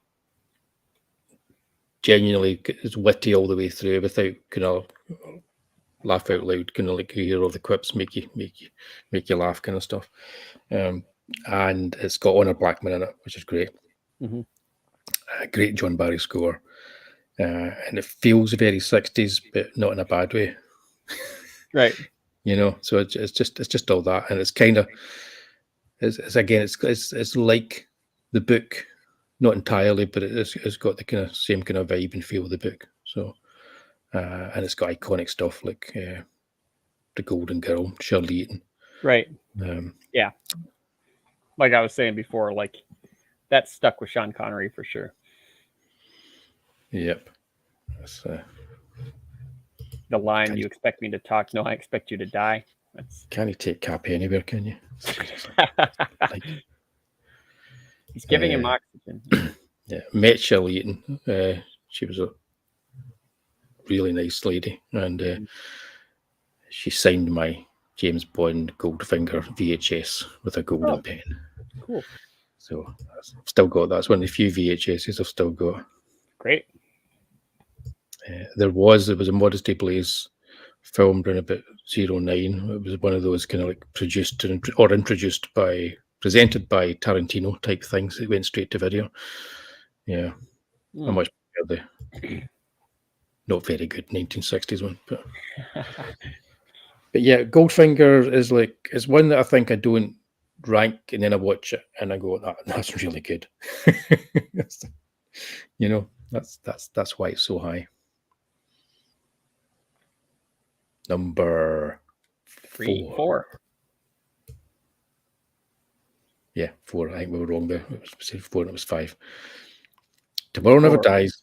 and you've got From Russia with Love. Mm-hmm. Now, Yep. yeah. No. I Are you think this is- surprised that I ranked Pierce Brosnan so high? No, because this is an awesome movie. I think this is my favorite Brosnan movie, Mhm. not least because it's got Michelle Yeoh in it as another agent who gets to kick some butt and do her kung fu. This might be the most accurate. If you look at Twitter and what's going on with corporation and stuff, this is probably the most accurate movie ever. It's so on point. I think we mentioned that when we News talked about moguls it. ruling the world. Yeah, That's ridiculous. It's still topical today. You watch it now, you'll be like going like, my goodness, it's happening right now. yeah. Elliot Carver is happening right now. It's totally. It's also, apart from just being totally relevant, it's a really good action film. It's also very funny. Yeah. Things that bothered me in the past about it, maybe again it's a bit too long. There's some of the stuff at the end is not the greatest action wise. Actually, I watched it recently, and no, it's not too long, and the action's good all the way through. It So clicks by pretty fast, yeah. yeah, it's made from the director of Turner and Hooch. Who'd have thought it? Right. It kind of So, looks yeah. like in the top left of that trailer or that poster there that he's like getting up to 88 miles an hour and he's going to go off into the. Yeah. I'd say so- for mine, it's Russia with Love. I think is the one that really got the Cold War stuff right. In terms of they got that down. They had the crazy fake out beginning where Robert Shaw just straight kills Sean Connery, and you're like, oh my god! Yeah. And then of course it was just a training program for him to go and find him and kill him. Probably one of the more memorable fight scenes, even though, I mean, it wasn't anything spectacular, but people tend to remember it. Them trying to kill each other in the train car. So I think this one is another one probably close to tied with Thunderball, but maybe a little more loved. Yeah. In terms of, you could almost interswitch him because he was pretty comfortable at this point with his Bond, but this one for me ranks a little bit higher than Thunderball for sure. Yeah, well, it does. Ranks even higher for Monkeys. Hot dang. Yeah, this is a good one, no doubt. I think I remember reading the book in Hong Kong about one. Yeah. Yeah. Yeah, she didn't have a lot she had to do Yeah. in that movie, but No, you actually watch it again. She's in more of it than you think, and well, I mean, like quite a as bit, far yeah. as like hard action and stuff, though, she was able to like do some real tame stuff while still being effective. Yeah, Like totally. the motorcycle thing, like going back and forth on the motorcycle deal and whatnot. So she did great. She wasn't wasted at all in that movie. Not at all. But He was two very good happy. films. Yeah, two kinda really good laughed. films. She gets killed and he's just like, ah, dang, Yeah, that's know. too bad. I'm gonna have a drink. I know. And then he's chuckling away when he's driving the car with the remote. It's like, Right. yeah, that is the one thing that's kind of bad. It's like he should maybe not be quite so happy in the next scene. This Bond understood that it was part of the job. Yeah, And that's what people were there for, though. Like I was saying with like Daniel Craig sitting there exploring every person that died in front of him. This Bond was like, well, it's a new day. yep. It's like Bond is affected by these things, but not. That's why he's drinking. Yeah, exactly. But he knows how to deal with it. Right. That's it. Right. So that was number 4. So this is our top. This is our top 3, and this is an interesting top 3 because we don't have any of the same movies Right. in our top 3 at all for any of the places. So number 3, I have The Spy Who Loved Me. Because I think it's like Caroline Munro. Yes, it's good. Caroline Munro.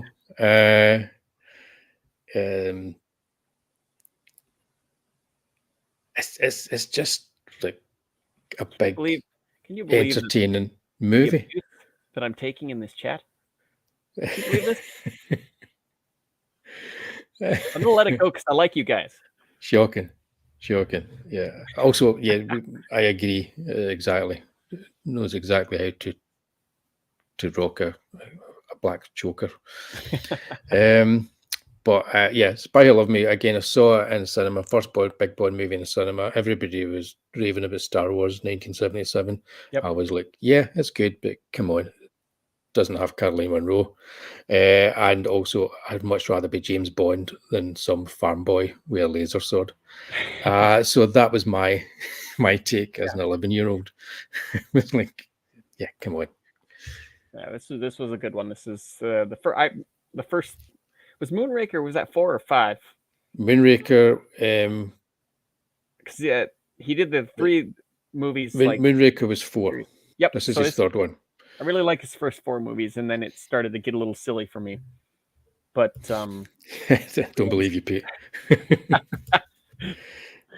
But yeah, this one was really good. And like I said before, like I think everything that was iconic to Roger Moore's Bond was probably mostly in this movie. Yeah.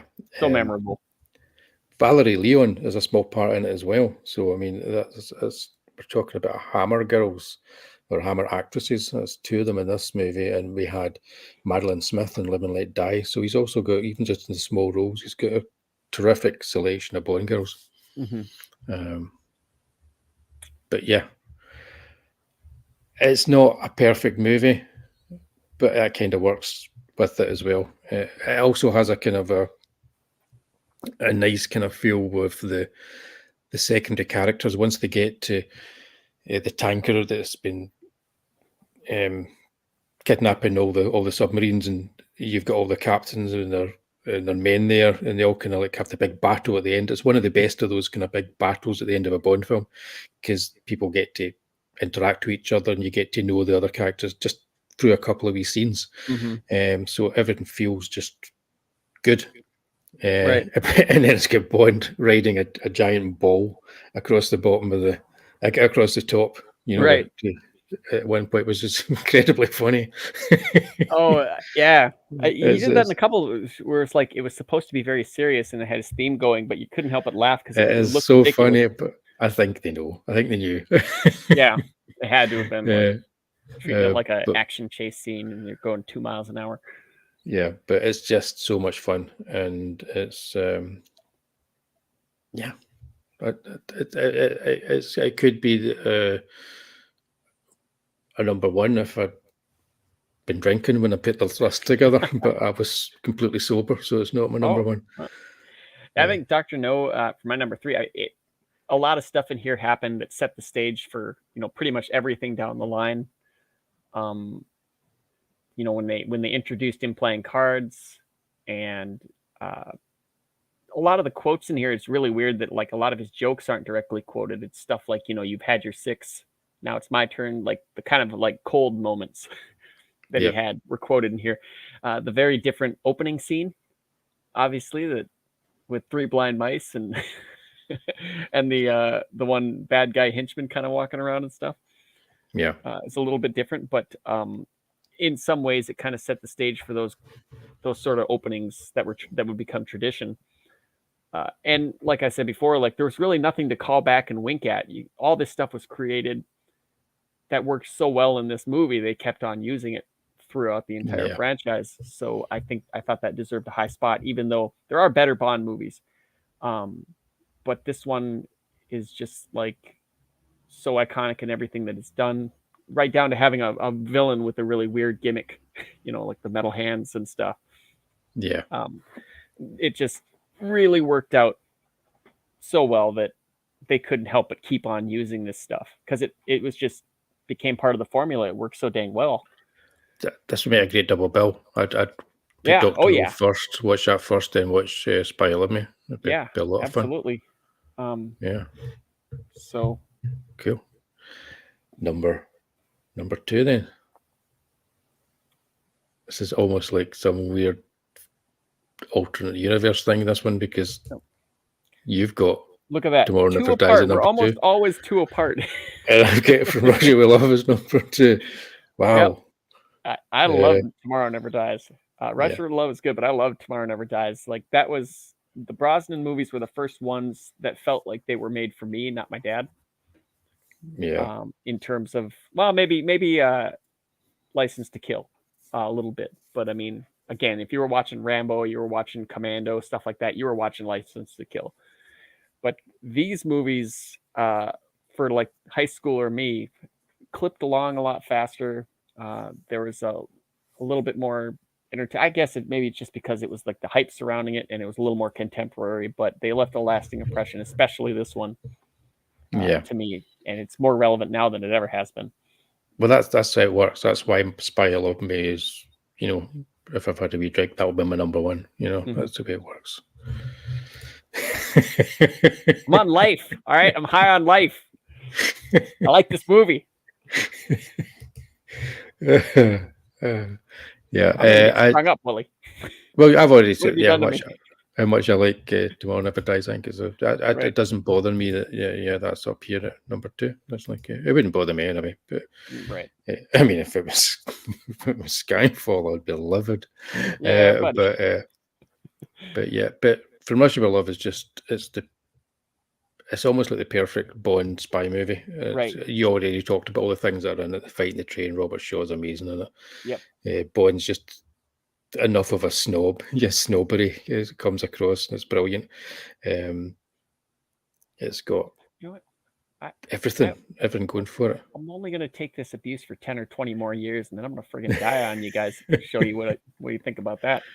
Yeah, it's also got Martine Baswick, another Hammer actress, in there as well. And she was also in Thunderball too. But I never played this. I had this to play earlier on, so that was a segue just so I could play this clip because it's my favourite Sean Connery clip. Varga's behind you.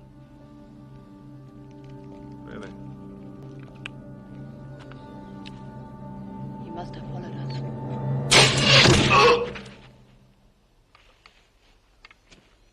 I think you got the point. There you go. Casually shooting people with the That was it. That's how you do it. You don't do it as a joke. You just got to put it in there. In movies like this, like Twitch responses don't exist. Right. So this is a great countdown, and now we get to our number ones. Everybody knows. If I could process of elimination here. If I could make it like equal number one, I would have number 2 and number 1 together. They're gonna run me out of this town. Number 2 and number 1 is equal number 1. This is it. But we Last can't do that. appearance on Woolies. Yeah. Here we go. No, my subscriber count's gonna go down. I've finished. So GoldenEye is your number 1. It is. Yeah. Yep. Like I said, it was the first one that made an impression on me. It was kind of like everything. Anya Top was a great bad guy, like henchman. She was really memorable. He had that mix of like not too many jokes, but enough jokes, and he'd be serious when he needed to be. Good bad guy. Sean Bean was a great bad guy. The plot was a little bit like cobbled together from stuff before it. But I think this was just more of the re-entry kind of thing to get people hyped for Bond is continuing. He's not done after all the legal stuff. And then, like the game and everything like that. I think this one was Brosnan's best or tied with the other one. He came out really, really strong and then just kind of tripped and fell down a hill. But, oh, hey, good. Hey, awesome. Yeah. Yeah. So now we're on equal yep, that's it. We're on equal druggy levels. Yeah, equal pharmaceuticals. Yeah. It didn't have an incredible amount of like crazy gadgets. It had just enough. There were a couple of Roger Moore like scenes that almost felt like something out of Naked Gun. Like when they were showing off the gadgets in the beginning and he's like, "Don't touch that. That's my lunch," But I think that a lot more worked in this than didn't. There were a couple of scenes where you'd kind of go, but overall, I think this one really played out well and survived as far as, you watch it now and it's still pretty good. Aged very well, I think. Yeah, Pete's right. Even is like having when you grow up as your first Doctor Who when you're a kid on TV, it becomes your Doctor Who. yeah. So mine's always going to be John Pertwee. That's just that. I feel sorry for the kids today, but yeah. I totally get it. It's a really good Bond film. It's in my top 10 as well. Like I say, I might swap it out for Octopussy or something, but Sure. in another day. But it gets into my top 10, and this could change. Like this whole list could change like in a week after thinking about it and stuff. Like that's the problem with these movies. Like, yeah. Although they are always going to include From Russia with Love, I think Doctor No, and I would say One of My Secret Service in my top 5. I would say,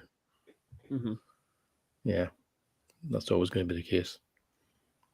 Yeah, although I think Doctor, I think it was my top 6. Doctor No, yeah, that just missed your top 5. Just like yeah, just Casino missed my Royale. top 5, didn't it? But that's because I like I said, I could probably From Russia with Love could easily be my number 1. I could probably move Thunderball down and put Casino Royale in 5. Yeah.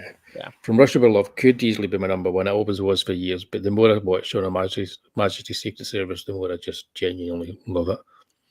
Yeah. Pete Bakewell, the new Bond, will probably be Sam Smith. Oh, yeah. Oh, James. They'll say he's the first one to sing the song and then be the character. That's another thing. That's his song for Spectre. Yeah. You were talking about the Quantum of Solace song. That's even less memorable than that one. I like the Casino Royale song, and then I'm not sure if I liked any more of Craig's stuff. No, I think the Casino Royale song was the last kind of good Bond Skyfall song. would be the closest thing to what a Bond song you'd expect. I didn't like the Billie Eilish one. I didn't care for the Sam Smith one, and the Jack White, Alicia Keys was kind of like maybe just below Adele in terms of like sounding like it should be a Bond song. Wasn't quite there for me.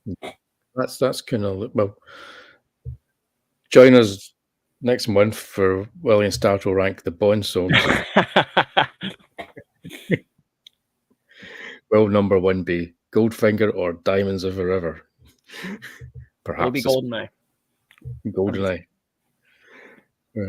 Cool. So that's it then. So yeah, I think Not My Monkeys is probably banging his head against the wall right now. But I think all of them are. They're like, what's wrong with you guys? I think everybody must have known, if they've seen us talk about this before, they knew that ranking stuff they're so dangerous.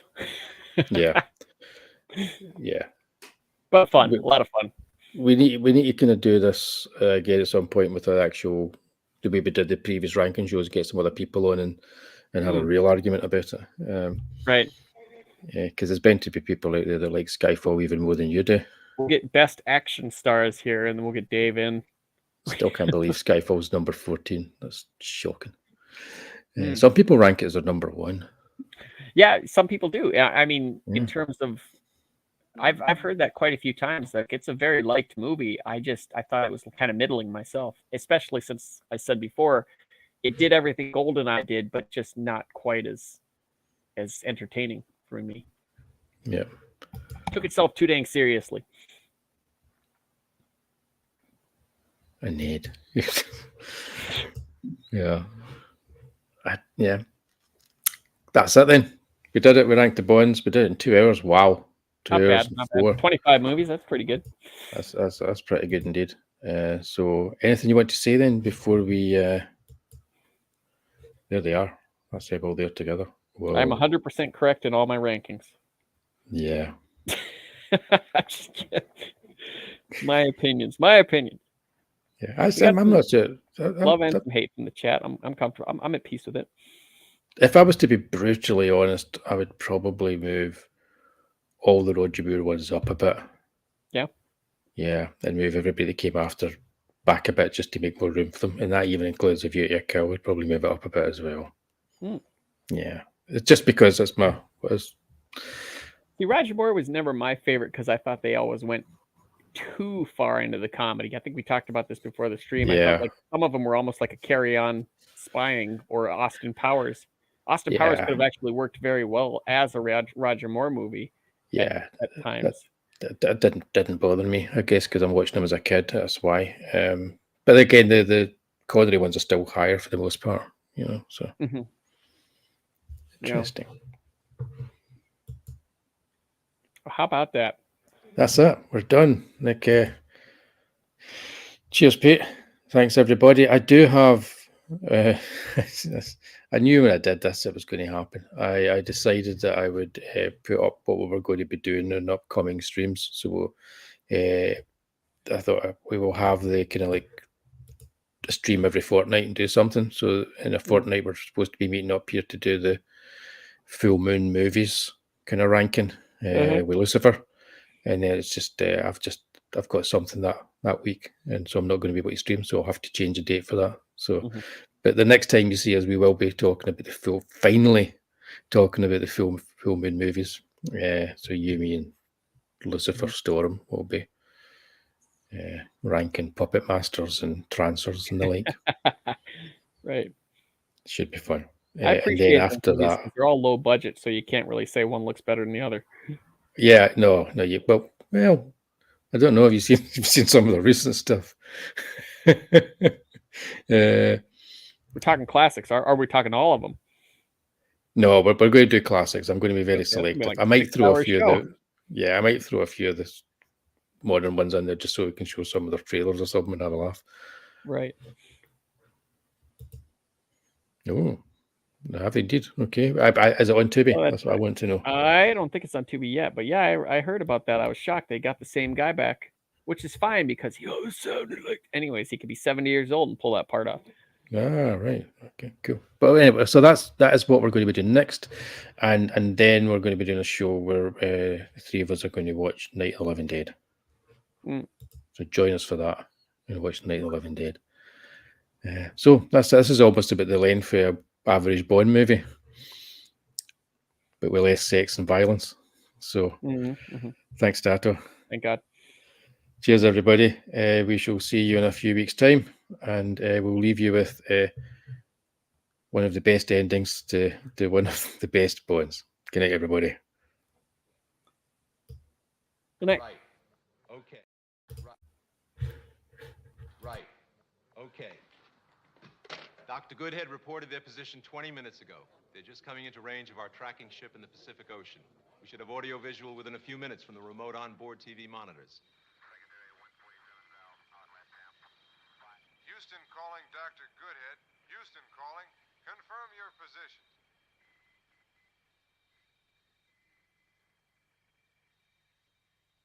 As this is the first joint venture between our two countries, I'm having it patched directly to the White House and Buckingham Palace.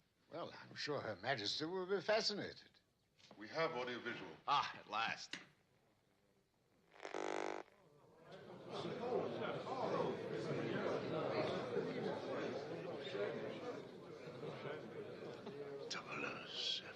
My God, what's Bond doing? I think he's attempting re-entry, sir.